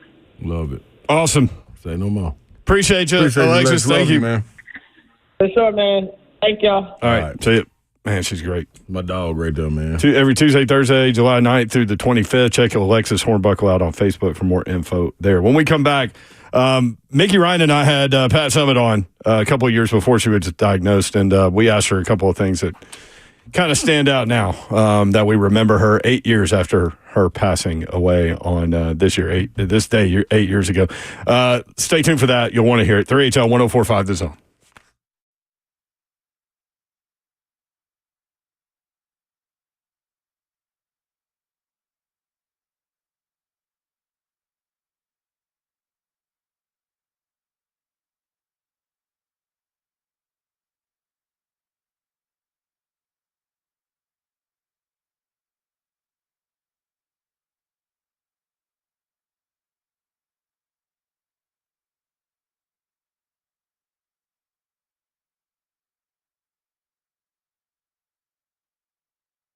All right, people, get over there to BrentwoodJewelry.com. Brentwood Jewelry, they're holding it down with exceptional style, exceptional deals.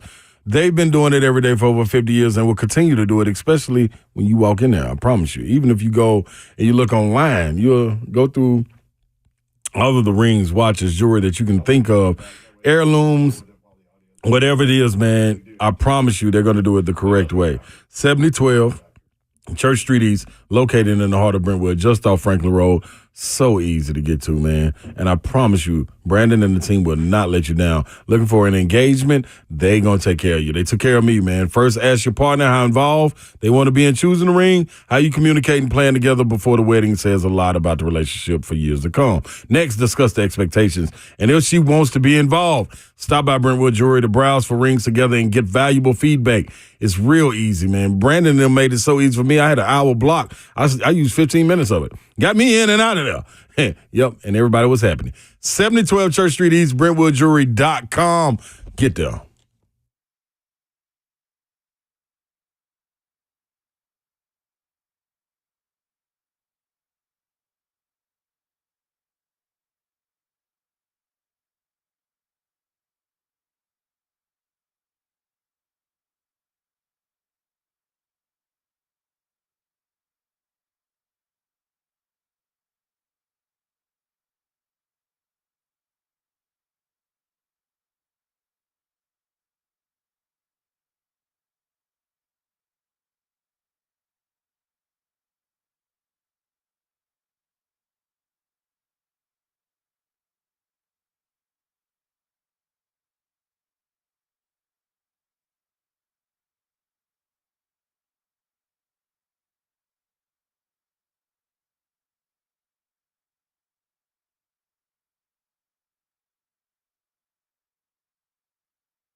3HL 1045 The Zone. Brent Doherty, Ron Slay with you.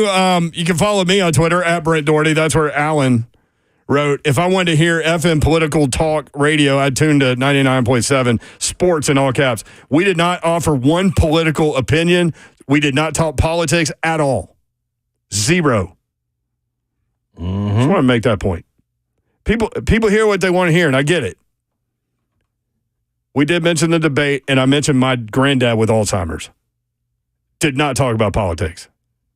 Right. Anyway. All right. Speaking of, unfortunately, Alzheimer's, we lost Pat Summitt 8 years ago. I remember, I think a lot of people remember where they were when they heard the news. We were doing 3HL. It happened right in the middle of our show. Yeah.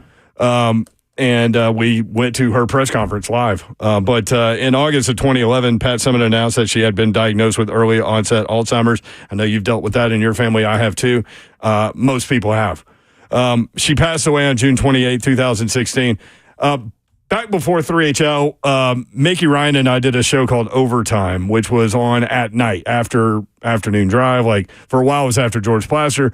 And then, we were just on when there wasn't play-by-play sports on the Zone. So we took what we could get, and we did jobs during the day and all of those things. But obviously, going back a long way with the University of Tennessee, had a relationship with Pat Summitt, and she came on graciously. And we were on 9 to midnight that night. I don't remember what time she came on, but obviously that's 10 to 1 Eastern time, and she was grateful to do it. So a couple of things from way back then that we still have in our system, and I'm so thankful. Number one, Pat Summitt talking about her drive. I just love working with young women and trying to bring out the absolute best, and I love winning. There's no doubt in my mind that, winning, I understand what I get paid to do. And, when we win, it's not about the coaching staff. It's about the players. It's about our fans. Our fans are the greatest. They're so engaged. And I would tell both of you that it's just been, for me, it's been a challenge coming off of what happened last year, but it's also been a great motivation and incentive for all of us. They had struggled that previous year, so she, what year was this? Found her drive again. I think it was 2008, maybe 2009. Remember they had that one year where they didn't get out of the Sweet 16 or something, and that was a crushing thing for them. Again, every Lady Vol player who completed her eligibility played in at least one Elite Eight and graduated. Every one of them. It's so hard to get to that level. 45 of her former players have become coaches. 45. And I wonder how many outside of that have just become mentors. Right. To the youth. Like Alexis is working with kids, right? All right, this is the one that kind of gets me. So Mickey asked her when she's done coaching. Again, this was 2 years before she was diagnosed, I think. Mickey asked her, what does she want her legacy to be? That I really cared about the student athletes, and it was, the most important thing is them getting their degree. I hope they win championships. I love winning, but just so that they leave here as self-sufficient young women that can make it in life.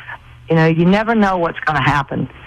And I experienced that myself with my own personal life. You never know. And what I want them to take with them is that they have the confidence and the abilities to be able to go out and do it on their own if necessary. And I think they have those skills, and I think they have that confidence and that competitive drive to be successful. Wow. You succeeded, Coach. So when I was at the University of Tennessee, I had studied broadcasting, obviously majored in communications, and one of our projects was to interview someone in the sports world. And so, me being me, I was like, I'm going to choose Pat Summitt. Like some people were doing like high school coach over here, which is great and all that stuff. But I'm like, I want to talk about Summitt. You going for the moon. Yeah. So I called Debbie Jennings, who was the sports information director for the Lady Vols for a long, long time. And she said, okay, I explained to her what I needed to do. I needed to record a one-on-one interview with her for like 10 minutes. No big deal. In this big Marantz tape recorder that we used to use with a big with a big cord, with a big microphone, all this stuff. and then I would edit it back, all this. So she got back with me and she said, so Pat is speaking at the University Center on whatever day. And she said, be there at the end of it and she'll walk across the hall into this room and you can do it there. And I was like floored and I immediately got nervous. You should have been. And I'm like, this is one of the biggest icons in sports history. Yep. And I knew it then, you know what I mean? Like she was already winning. Real life trailblazer. But for her to do that for some kid, like, how busy is she? Like trying to win national titles and all this stuff. So anyway, we go in there and you want to talk about, you mentioned with Alexis, there are very few people, I've done this for 25 years. There are very few people that when they walk in the room, you can feel their presence. Yeah. And she is one of them. Yeah, she's like Jason or Freddy or something. Exactly. That's what I told her. You're a lot like Jason from Friday the 13th. No. Did you? I was like, that was bold. So she walked in and she was gracious. She is as intimidating as you think she might be. She is equally as disarming. Yeah. Especially to, us. And so all I remember was such a blur, but she treated me like I was I had been doing radio forever and I was just some kid at Tennessee. You know what I mean? Yeah. But I remember one of the questions I asked her was, do you feel a sense of pressure? Have you ever felt a sense of pressure for carrying the banner for women's basketball? Like feeling the weight of women's basketball and carrying it and moving it forward on your shoulders. And she said, sure. But you can't think like that. She said, I want the sport to grow. And she told me this story that she's told a lot of people. Like she took the job in 1974. She had players that were older than her. And so she would go around and put signs up on bands do in college, on the telephone poles and stuff, encouraging people to come try out for the basketball team. Much less come to the game. Right. She needed people to try out to be on the team. But she always gave thoughtful answers. She always gave you the time and the respect that she felt like you needed, and always appreciated her and still do. Definitely. Coach Summitt, one of a kind. 1,098 career wins, 8 national titles, 18 Final Fours, 16 SEC tournament titles, 16 regular season SEC titles, appeared in every NCAA tournament, 7-time SEC Coach of the Year, 7-time NCAA Coach of the Year, Women's Basketball Hall of Fame, Basketball Hall of Fame, gold medalist as a coach, silver medalist as a player, can go on and on. But in terms of all of those accolades, they're great. She's a better person. Yeah. No question. X-Golf Friday is here on 3HL. I want to give you a chance to win a $50 gift card to Experience F Golf. Be caller number 5 now to win. 615-737-1045. You can transform your golf game at one of their 2 locations, Nashville or Murfreesboro. Play, train, or entertain at the most innovative and accurate golf simulator experience in the world. To learn more, visit playxgolf.com.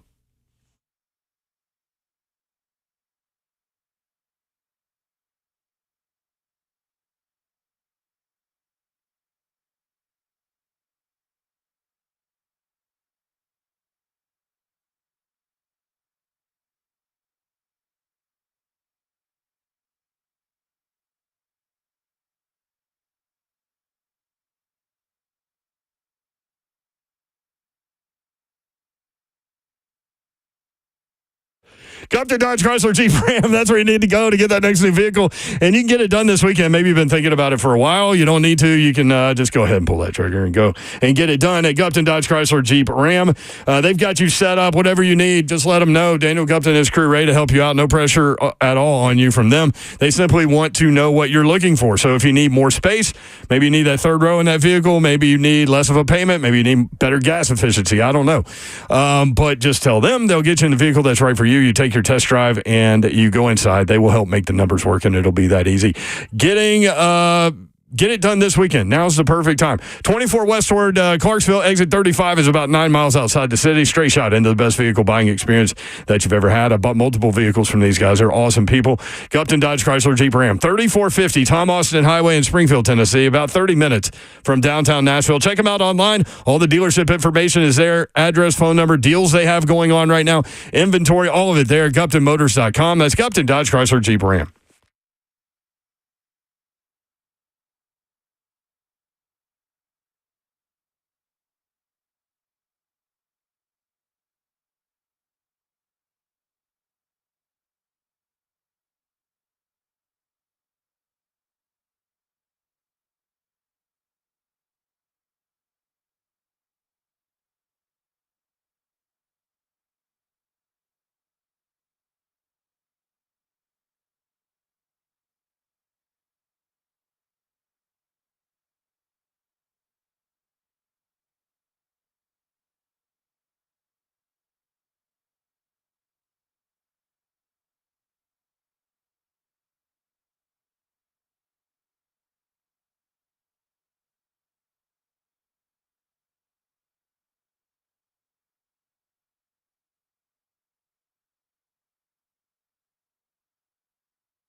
Good afternoon from the Nashville Super Speedway. I am Joe Hunk, still hanging out here as Josiah Jordan James has got himself an NBA deal. Wasn't drafted in the NBA draft, but he has signed an Exhibit 10 contract with the Indiana Pacers, the Vols football team.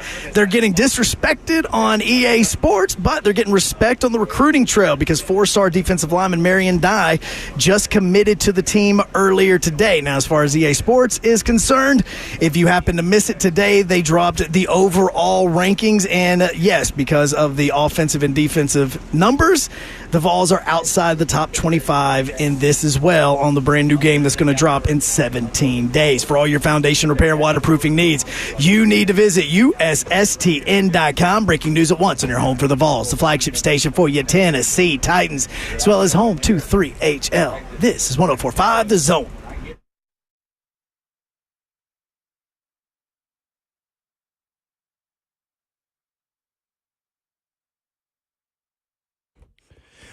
Yo, what up, 3HL? On the air, 104.5 The Zone. Brent Doherty with you on a very hot day in the Music City. Stay hydrated, y'all. We got you covered. Please do. From our end. Happy birthday, Ronald Slay. It's not my birthday. Tomorrow. Yeah. Well, what am I supposed to do? Come in here tomorrow, crack a mic, and just start saying happy birthday? Yep. I think everybody will be fine with it. No, I'm just going to call nobody cares. Yeah. Everybody cares. Wait till I'm 45. When I'm 45, then everybody cares. Then I'm going on another hiatus. Every 5 years, I'm going on a hiatus. Like a week. I still don't know what happened when you turned 40. I just know you called us one day and you're like, okay, y'all, I'm coming back. That's I was. I had no clue. No clue at all. Just rolling on. So where would your dream spot be to go for the 45th birthday? Oh, well, now I know. Because you went to Vegas for 40, right? Yeah, I don't know. But I know I'm going to Aruba for some, because my guy, man, one of my reps over at Kellum, Brian Klotz, my guy, man, he was telling me about Aruba. He was like, dude, I'm telling you, go to Aruba. So I ain't never been, so hey. What birthday is this? 43? Yeah, this will be 43. Yeah. Yeah, knocking on the door, having a good time. Knocking on the door? Yeah, or something. I don't see, that's the good thing about it. You don't even know what you're knocking on the door of. But I'm on it. Well, when you said it, I thought you were going really dark there. I did too. Okay. But it didn't. Okay. Because nobody answered. And that's good. I'll walk away. If people don't answer the knock on the door? Man, I'm out of here. I ain't got to ring no doorbell. Knock better than the doorbell. Do people still knock on the door? Like, just text, like, hey, walking up. Yeah. No. This is somebody that holds a public office or something, or work for a government if it's a knock. Postal worker, UPS, police, like, don't answer them. Government official. Yeah, like, don't answer Don't them. answer. Yeah, we ain't got nothing to do with you. If you don't ring that doorbell, you ain't getting no answer. Tell you that right now. This is the modern day person, y'all. So government officials, if you listen, y'all might want to switch it up. Start ringing doorbells. Quit knocking on doors. Listen, this is disturbing. It is. Because if you go aggressive and loud, you're like, who's coming up on me like this? Like, what? What's wrong with you? Y'all know I don't operate like that. What are you doing? What's up? Who is it? You come that hard? Like, I'm not even, not only am I not answering, I'm not even going to look. You ain't even going to get no looks. That's right. Man. So ain't your. Y'all better do something else. Government official. Librarian at the door. Could be. They want them books back. You ask one of the other person that we could have put on the list. You don't play with no librarian about their books. Somebody got fired over that. What? In a recent story, because they had an overdue library book? Man, it was that they didn't take care of? No, they fired the lady. They said somebody had stole some library books, and it was her fault. Stole library books? They said it was the librarian's fault. Wow. You never thought about stealing literature? You feel me? Wow, you really want to read? Just go in there. I mean, literally, you could, like, give me 10 books. I ain't got time to read them. I like reading, too, but, like, we spend our entire day reading sports stuff. Right. Like, you know, we get into bed at night. It's not. Nah, it ain't as old. It's not, yeah. The TV's coming on. Yep. It's too easy. Oh, man. 615-737-1045. Knock on them doors. I'll tell you a story. What? So, I was moving into Reese Hall. So, back in the day, Reese Hall at Tennessee, there was an area called Presidential Courtyard. And it was cool. Like, there was a big space in there. People would hang out. And so, like, one day I went out there, this girl was, like, drinking NyQuil. And I'm like, what are you doing? Like, she couldn't afford beer. So she got NyQuil out of the Andy Holt apartment pantry off her bonus bucks, that her parents had put $100 in there so she could get NyQuil for free, and that's what she was doing. I was like, man, this is a different world. She's trying to lean. Like, I had never had anything to drink until I went to college. And so I'm like, this girl drinking NyQuil. Is that how we roll up here? Sipping on some scissors. So anyway, Reese Hall faced the presidential courtyard, and at the other side of the presidential courtyard, I don't know why I'm saying it's it's an interstate in Los Angeles. Yeah, it's kind of like it. But was Humes. And Humes was girls, Reese was guys. Yep. Okay. Then to the right of Reese was the two big Carrick buildings. North Carrick and South Carrick. I think they're still there. I think they may be. I got right. Humes is gone. Okay, Reed just got back from it. So Humes is gone, right, Reed? From there. Yeah, Humes is gone. And so is Clement. No, not Clement. No Limit Clement? Not Clement. Man, there was a shooting in there one time when I was in the lobby. Morell's gone. Morell's gone. Morell was over there, too. But Reese is still there, but Reese is now a female dorm and not a male dorm. Oh. It's half and half. Oh, it is? Yeah, it's half and half. So my buddy Brian DeLauder, who I know I always say, like, everybody's got a cartoon character that is in their life on some way, shape, or form. Brian DeLauder's that guy for me. Anyway, his daughter lived in the same room that I lived in when I was at Tennessee. Wow. But anyway, my freshman year, I'm moving in, and my mother, God love her, she was helping me move in. I don't know how she's helping. She really wasn't doing a whole lot. And she was trying to get, and she's not an emotional personality type at all, but she was getting emotional, because I was her only kid and like I was going to college. And so she's trying to leave and she's trying to get emotional. I'm like, all right, see ya. And I just wasn't, I was ready to go. Yeah. And so she leaves. She got a damn parking ticket and didn't tell me. She got a parking ticket because she parked illegally behind Reese Hall. Yeah. While I was moving in. So she left, never told me she got the ticket, and never paid it. Oh, that's on you. So when I tried to graduate, they were like, you ain't getting your diploma. And I was like, why? What did I do? Like, I've been through a lot. Yeah. I mean, I had a red shirt year, a medical red shirt year. Yeah. Like, give me my diploma. Yeah, I'm out of here. I need that. You have an unpaid parking ticket. I'm like, what? I was like, do I? I'm like, what was the vehicle? And they told me, I was like, oh, that's my mom. So I had to call my mom, and she thought it was funny. And then she didn't pay it. I had to pay it. Yeah, that was real. She was like, you want your diploma? Go. Yeah, it's on you. It's on you, baby. Can you believe that? Yeah. Well, I'm supposed to have your back. Yeah. That happened to me. That happened to you, too? No, because of my mom. I got the tickets. Oh. They always get you. You'd be gone for 5 minutes. I went to go pick up my cap and gown. Parked at the student union. It was pouring down rain. I could have walked, but it was pouring down rain, so I drove. I was in there for 5 minutes, and I got. Oh, they'll get you, man. They can't wait. They can't wait. I saw them too. I was like, oh, I'm gonna be so quick. Yeah, I love how Slay on the edge. I was like, I'm gonna be so quick. Get out of here. Nope. I love how Slay just popped in. Did you notice the plural of that? Tickets. Oh no, a lot of them. Yeah, buddy. Did you end up having to pay them all? Shout out to Will from the Ville. Keep on throwing them out there. My dog. I tell you, man, Will from the Ville is your personal protector.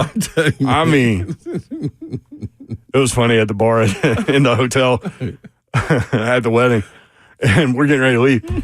He just like sidles up. I didn't even see him pop up. He's standing right next to me. I look, and I was like, "Hey, man, what's up?" He's like, "It's Will." I'm like, oh, like I made a big scene. I'm like, Babsy, this is Will from the Ville. He was holding a bottle of champagne. I told him he looked like a hitman. So he had the black suit. He had sunglasses on. Yeah, everybody got to be in all black, man. We had it. It was lace, man. I loved how y'all said that. That you didn't have groomsmen or bridesmaids. That all of us were that. Yep. So everybody in a black suit and everybody in the same color for the women. We needed like it. Will from the Ville with a bottle of champagne. Cristal. Real quick, the legendary ticket story with regard to the University of Tennessee is Travis Henry. What's he handle? Oh, he just park cars and never go back. What? There'd be boots on and everything. Really? Oh. That was cold. Like cheese. I hope it was cheese. That's my guy, cheese. It was somebody. I think it was cheese. Yeah, the coldest one for me was J. Lou. J. Lou wrote a note on his own car. Maybe that's what it was. And said, do not ticket this car, Jamal Lewis. And they didn't write no ticket. That was the baddest thing I ever seen my freshman year. That was the coldest thing I think that's ever. true, and I think my story's true, too. I believe it. Both of those guys. It's guaranteed. Government cheese. He's harder than a block of government cheese. That's cheese, if bro. y'all ever wondered why everybody called him cheese, that's why. All right, 3HL 104. Man, he's ripped now, by the way. Woo. I mean, ripped. Him and T. Stevens, man. I mean, damn. T. Stevens lives here. All right, more 3HL when we come back. Why is Tennessee getting dissed at every turn by EA Sports? Foolishness. We'll talk about it next.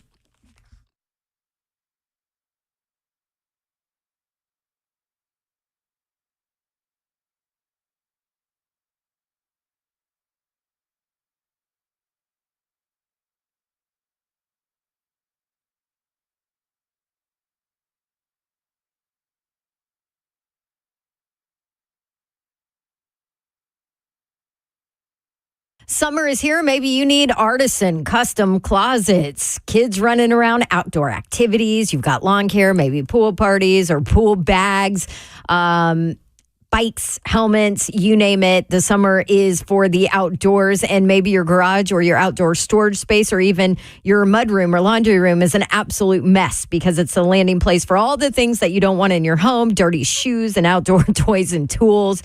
Well, guess what? Artisan Custom Closets can help you organize that. Transform your garage, transform your laundry room, have shoe storage and bike helmet storage and sports gear storage, you name it. Artisan Custom Closets can do it. And they're a local company, not a large chain business. Their products all made and manufactured right here in the South, not cookie cutter items, but everything is customized for your home. I did my garage with them and it is amazing. Say goodbye to clutter. Hello to calm with Artisan Custom Closets. That's ARTISAN 615-800-2199. That's artisancustomclosets.com.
3HL 1045 The Zone. Brent Doherty, Dawn Davenport is on.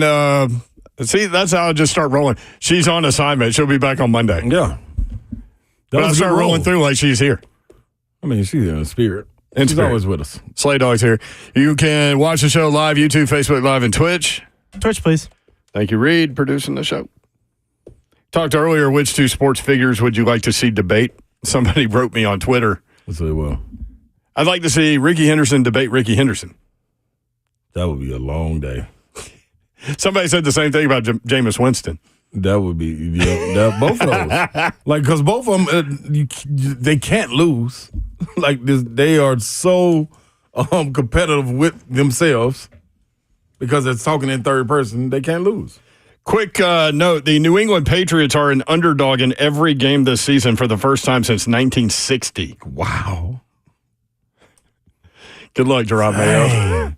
I wonder what's their win over 5. Win total, the over-under is 5. So that's based high on that, I might go under that. I would think so. Todd Furman the other day said he would go under Mississippi State. Did you catch that? I did hear that. Yeah. 4.5. That's Mississippi State. What is Vandy? Is Vandy back to 2.5? Vandy wasn't on the list. I need to find it. Let me see if they got them in there. It's going to be somewhere around there. Preds choose to lock in goaltender UC Saros, 8 years, $7.5 million per. He was 35, 24, and 5 last year. Number 26 in goals against, number 23 in save percentage. Big Joe said Saros was pulled more than any goalie last season. But line it up, 8 years. Let's get it, baby. Plenty of time, man. Wizzy's in the house. Plenty of time. What? Talking about my commercial. What was your commercial? Oh, with Kellum Stem Cell Institute. What club you at tonight, Wiz? Vibes. Vibes. Follow him on Instagram. Wiz is always that. This is the business man in show business. Oh my gosh. There's no stopping the Wiz. Hey, that's a t-shirt. There's no stopping the Wiz? You see what I just did for you right there? Boy, that could mean a lot of things. I think I can DJ. You know what I'm saying? Get my knee better. I can just DJ. See, you love a DJ come in with no mic. Yeah, you don't need one. You don't need one. Just start yelling. Don't give him the mic. Ain't no telling what he gonna say on there. All right, go check him out at Vibe. ESPN writer Bill Barnwell, you can check him out on 92Q. That's right. ESPN writer Bill Barnwell identified cities that would be in line for a franchise should the league expand. Memphis is on his list. Okay. Here's the problem with this list. This is based on if the NFL expanded into 100 cities. They're already in 32, so that you need 68 more. So Memphis is on the list, but so is Shreveport. So is Bozeman, Montana. Ooh. So is Fargo, North Dakota. Well, he didn't put none of them on the list. Yeah. Honolulu. Anchorage, Alaska. Knoxville, Tennessee. Yeah, we don't know. Keep them out. What about Galveston, Texas? Can't be. On the beach. All that muddy water down there. I found the over under for Vanderbilt. What you got? 2.5. Yeah. Plus 148 under 2.5. So they think they're gonna get over. To 3. Didn't we win that last time? That was 2 years ago that we bet that? Yeah, and they were 3-1 or something. Yep, so they're coming out the gate. We won that money easy. Yeah, because it's non-con. Yep. You want to get on there now? I couldn't find where to do the over-under win totals on Sportsbook. Do you know where to do it? Oh, no. I jumped on FanDuel. Okay. All right. EA Sports disses Tennessee's offense. Here's the thing. They already came up with a list. EA Sports College Football is coming out, so they're trying to get a lot of attention, and they certainly are from some schools, including Tennessee. Mm-hmm. Right? So they did a top 10 list of most intimidating places to play, like best home field advantage. Yeah. Florida State was in the top 10. No. On specific games, yes. Yeah, that's different. Yeah, but not, yeah. They had Tennessee at 13th. That ain't right. They talking about 104,000 people. They talking about the Pruitt era. I'm telling you what they talking about. They got to be. There's no We're way. a long way out of the Pruitt era. This is year 4 for Heupel. I know. They don't. All right, so they dissed Tennessee's offense again. Dissed Tennessee again with the offensive numbers. So they released their top 25 offensive team ratings. So they got Georgia at number 1 Which, look, Georgia's great. They're really and good, but they could win a national title, but they don't have the best offense in the country. Yeah. Oregon, number 2. Transfer quarterback. Is it Dylan Gabriel that went up there? I haven't dove into college football like I will shortly. I just bought my Athlon magazine like an old man. It's so good. Alabama 3. So that's Jalen Milroe. I don't know if they're the third best offense, though. I know. I need to see I need to see them. What's lining Texas up on is 4. So Texas. I ain't mad at Texas. Texas has Quinn Ewers, but look at all those receivers that just went in the NFL draft. Yeah, they left. But you got to think that he got some stock back there. Ohio State's 5. I'm not sure Ohio State's not number 1. Yep. Yep. I agree with you. LSU 6. I'm not knocking that. And I don't know what they got on Jaden outside. Daniels, but they do have Nussmeier. And two phenomenal receivers. Miami 7. Colorado 8. Shedeur Sanders. Yeah, but no. Missouri 9. They got their quarterback back, their receiver back. But that running back brought so many eyes. And he's gone. And he's out. Clemson, number 10. So then the SEC, looking at the rest of the top 25, Ole Miss is 13th. They should be higher than that. Should be higher. Watch it happen. Yep. Y'all sleeping on Jackson Dart and those guys. Texas A&M 18. They should be lower. That's kind of what I was thinking. And Oklahoma 23. Didn't watch enough of Oklahoma, and I know a lot of guys jumped in the portal after this year. So before some of y'all, so Tennessee not in the top 25 in offense, okay? That's the silliest. So before some of y'all hit us with the you guys are Tennessee homers thing, I have numbers to illustrate how dumb this is. No, but even if you're not a homer. That's what I'm saying. Like, this is analysis. You ready? Yep. Tennessee's offense under Josh Heupel, 3 seasons. Tennessee, under Heupel, first 3 years at Tennessee, ranks number 3 in the nation in scoring, number 4 in yards per game, and number 8 in offensive efficiency for 3 years. That's a body of work. That's changing quarterbacks. Oh, yeah. That's losing receivers to the NFL in a high way. And injury. On a highway to hell. Wow, you just went AC/DC. Yeah, there you go. It's amazing. We're all over the board. But listen, you got 3 years of numbers to work with this guy. That's right. Then you got the bowl game where Tennessee beats the brakes off Iowa, who, by the way, is ranked in the top 25 in offense. I have no idea how.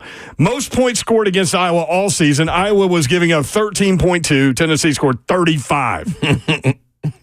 With the quarterback that's going to be the quarterback this year. Man. Like, yeah, that don't make no sense, y'all. 12 of 19, 151 yards, a touchdown, 3 rushing touchdowns, plus Dylan Sampson, who's going to be the running back this year, by the way, averaged 5.7 yards per carry last year. Had 7 rushing touchdowns. Make it make sense. In the bowl game, 20 for 133. So you got Squirrel White back. He was Tennessee's leading receiver last year. Yep. Brew McCoy got hurt. The year before, Brew had 52 receptions, 667 yards, and 4 touchdowns. He's back. Dante Thornton Jr. averaged 17.2 yards per catch. Mm-hmm. The young man. I've heard he's made a jump, too. I heard it, too. Yeah, I need to see it, though, before. Need to see it. Chaz Nimrod flashed, caught 19 balls. Yep. Transfer wide receiver Chris Brazel. This is the guy that I keep hearing about. You keep hearing about him, too? Has really turned heads, I wrote. He led Tulane in receiving last year. I've heard so many good things about him. And then Mike Matthews, we've seen it. Matthews, watch him run around the orange and white game. Yep. Watch him on some of these clips where they let cameras into practice and watch him go get the ball. So I know they usually have, like a 3-4 man rotation that kind of just stays in there. Yeah, and I mentioned 1, 2, 3, 4, 5, 6 guys. Exactly. I don't know what Hyper going to do with these guys right here because I know it ain't no subbing. You know what I mean? Because the offense going fast, and then you get the opportunity to rest. But, boy, the freshman, the transfer, Brew coming back, and Squirrel. Look out, Lord. And that ain't even counting Deontay Thornton. They ain't counting him. That ain't counting Bradswood. Like, man, this should be fun. We shall wait and see, though, because the SEC is loaded. It's just weird to me. Like that's hate, man. I think they're just messing with people. That's cool. They want to poke the bell. So they released their top 25 today, too. What was in the top 25? Like overall team ratings, top 25. Is this for the game? Yeah. Okay. So Tennessee got to be in it. I don't understand not being in the offensive rankings. But here's your top 10. Number 1, Georgia. Number 2, Ohio State. I can see it. Number 3, Oregon. Can see it. Number 4, Alabama. Number 5, Texas. Okay. Clemson 6. I don't know about Clemson. There's people high on Clemson, but Dabo can't do no wrong. I think Dabo needs to get high. Notre Dame 7. LSU 8. Then Penn State. Penn State might be actually higher than that. Should be higher than that, maybe. 10, Utah. Ooh. There you go, Kevin Dyson, defying Kevin Dyson. Mm-hmm. Number 10. Oh, that's the quarterback that State hurt on last year. Yeah. Remember, he was questionable for the opener, and then never played. had us on the edge for at least 3 weeks. Be back. Except for Todd Furman told us he ain't playing in the opener. So we bet against that one immediately. Yep. Michigan 11. Then Florida State, Miami, Texas A&M, and Ole Miss round out the 15. You got Miami higher than Tennessee? Tennessee's not in the top 25. I'm just going to go ahead and tell you. Colorado, though, is at 16.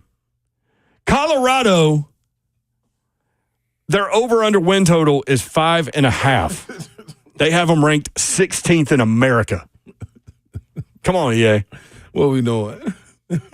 Not Aaron Andrews. It's like what Richard Hendricks said, man. What are you putting these polls out for? To get clicks, or you really have some substance behind this? People are going to play with Colorado because of the attention and Shedeur Sanders, all that stuff.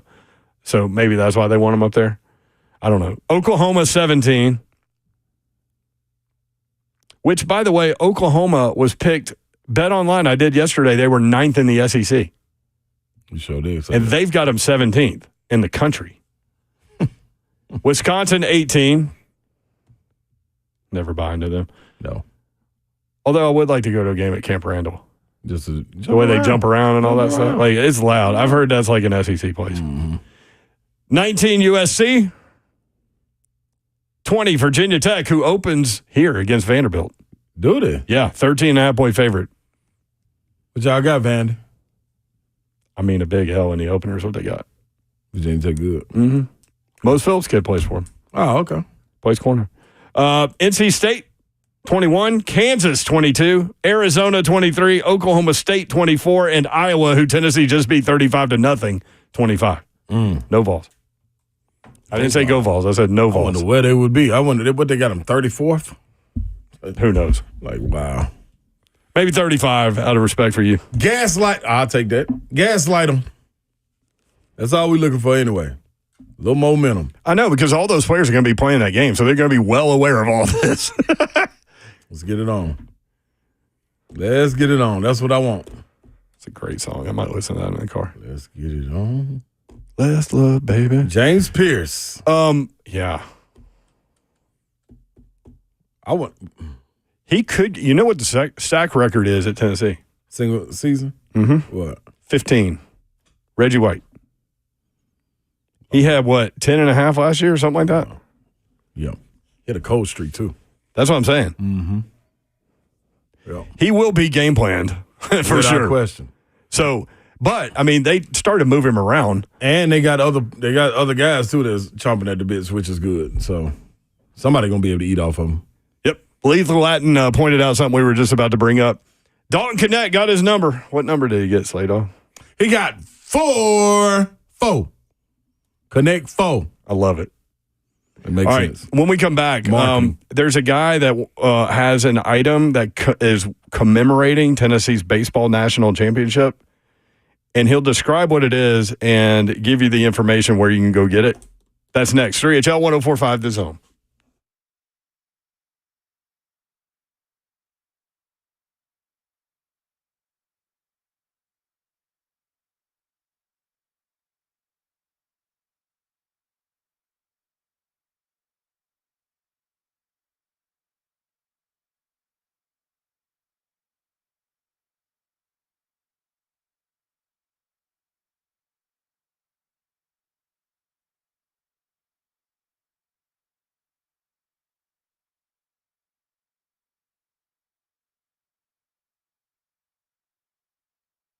What's happening, people? Ron Slay coming to you at Kellum Stem Cell Institute.com. You've seen the commercials. Now you're hearing me talk about it because I have my stories, man. And the knee, boom, feeling great. Shoulder, feeling phenomenal. And I've been talking about the hip and going back in to get a little touch up. And listen, since I had such great results with my knee that I wanted to expedite the results with my hip, I needed it to get going. So I went back to Kellum and got a shot of their secret sauce. That's right. Nanoparticles and other growth factors can function by increasing the energy output of our cells and as well as improving cell communication. So in other words, it gave it a little juice to get it going. Get my cells active. Hey, y'all, I need y'all to attack the inflammation. And that's what they've been doing. The end result is faster healing and pain relief, and I'm living proof. All you got to do is go in there and get your consultation. You can have the same outlook. 615-850-4415, KellumStemCellInstitute.com.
3HL 104.5 The Zone. Happy Friday. Brent Doherty, Ron Slay with you. Yes, sir. Tom on YouTube. You can watch the show live, YouTube, Facebook Live, and Twitch. Twitch, please. Tom said flew from Orlando to Phoenix today. Funny having the mayor and Slay on the TV in my room. Technology is awesome. Beautiful. We're on TV in Phoenix, Slay Dog.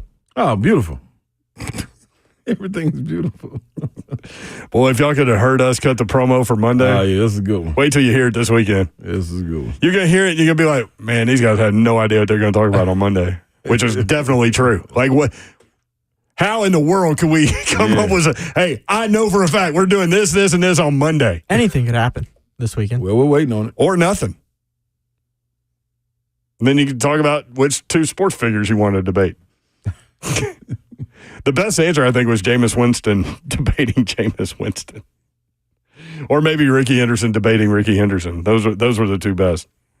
That was the best. Bob Ibach joins us now, and he's got something you might want to be interested in, and he's going to tell you about it, and he's going to tell you how to get it. And it is commemorating Tennessee's baseball national championship. Bob, what's up? How are you?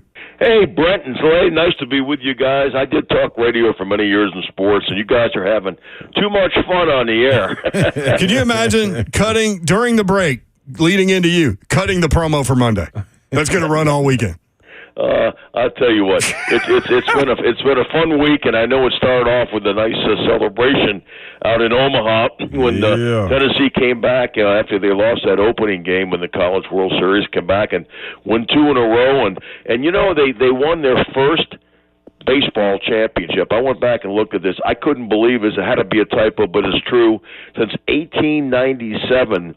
The first baseball championship at Tennessee for the Vols, and it's been now 5 straight years. An SEC team has won the baseball title, and that big 6-5 win on Monday night out against Texas A&M in Game 3 is now going to be celebrated on a special limited edition baseball that I'll be describing here in a minute, and I'll give out the toll-free number and website information in just a moment. It's a limited edition of only 2,024 of these baseball sets. They come with the baseball comes inside a beautiful acrylic display case. It'll say 2024 National Champs Vols right there on the front panel. It's got a nice gold base that it sits in. It really looks sharp. And they're being sold for $49.95 with a portion of the proceeds going to the Make-A-Wish Foundation of East Tennessee to get wishes granted for kids who have life-threatening medical conditions. And I know when I was back with the Chicago Cubs in the 1980s, I actually saw the very first wish granted to a little boy 8 years old who wanted to be a motorcycle policeman. Mm-hmm. And now Make-A-Wish is over 300,000 wishes that they've granted. So these products that we do really helps out a lot of good kids. You'll get an individually numbered certificate of authenticity. Like I mentioned, only 2,024 of these will be made for $49.95. And on the various panels of the ball will have the Tennessee logo. It'll say 2024 National Champs. We have another panel on there with Lindsey Nelson Stadium Facts where the Vols play.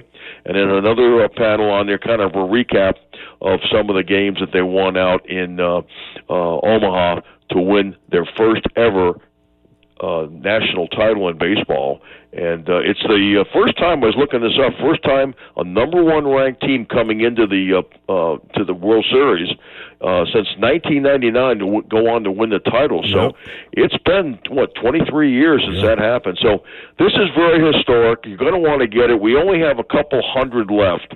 Like I mentioned, we start out with 2,024. Just got a couple hundred left. I'm going to guess, say, maybe 200 or 300 at the most. Here's how you can get them. You can call 1-800-345-2868. That's 1-800-345-2868. Or just go online. You can check it out there. It really looks stunning.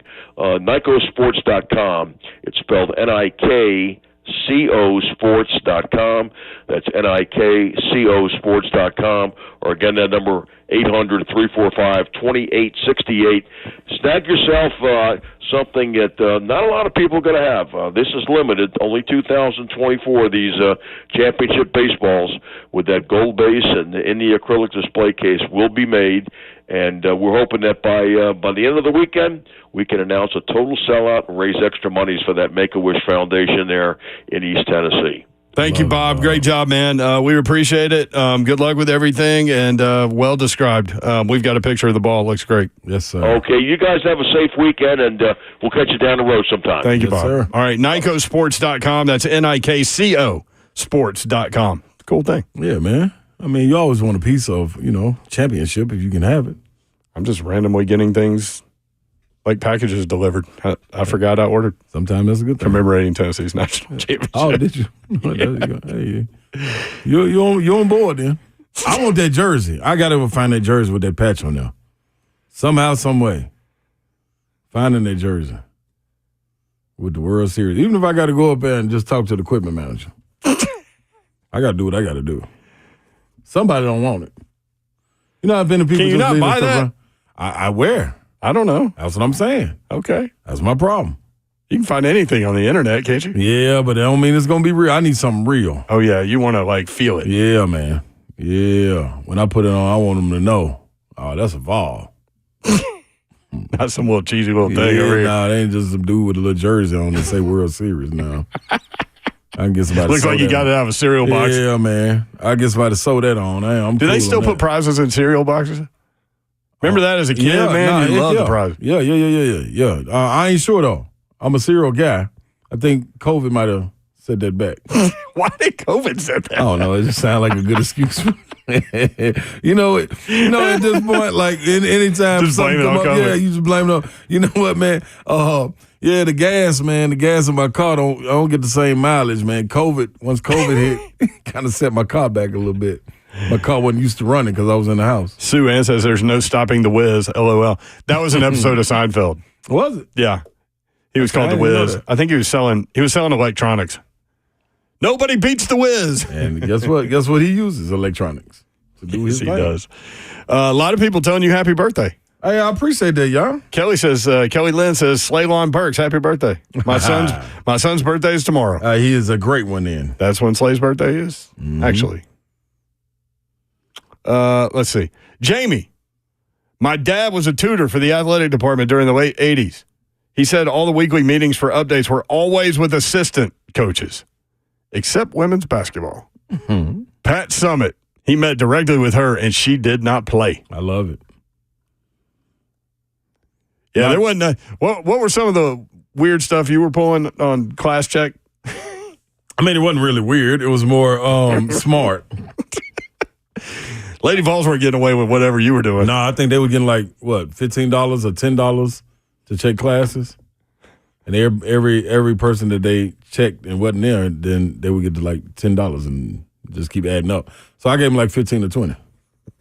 If I wasn't gonna make it, usually I made it though. Of course you did. But if I wasn't gonna make it, I got a little something for you. Everybody go their separate ways, man. Hey, man, you got to look out for everybody. Yeah, we're all Vols underneath up there. That's right. You better believe it. Everybody looking out for each other. It's funny, though, because I would have classes with athletes or whatever. Some professors were down with it, and they were like, man, I had a great game, blah, blah, blah. Yep. Other professors were like, be in there. I don't play. Yeah. I don't care what you do. I would always go talk to them in their office hours, though. We just talk right through the music. That was real. Do we need to be out of here, Reed? Yeah, you should. Hey, what time, Reed? What time we got to get out now? Right now. All right, for Babsy. I don't know what I was going to say. I don't either. Time to get out of here. Our brains are fried. It's over. Can't wait to hear that promo this weekend. Oh, man. Good night. God bless. Thanks, y'all. See, you wouldn't want to be unless you're Traylon Burks or Tajay Spears or the national champion Vols.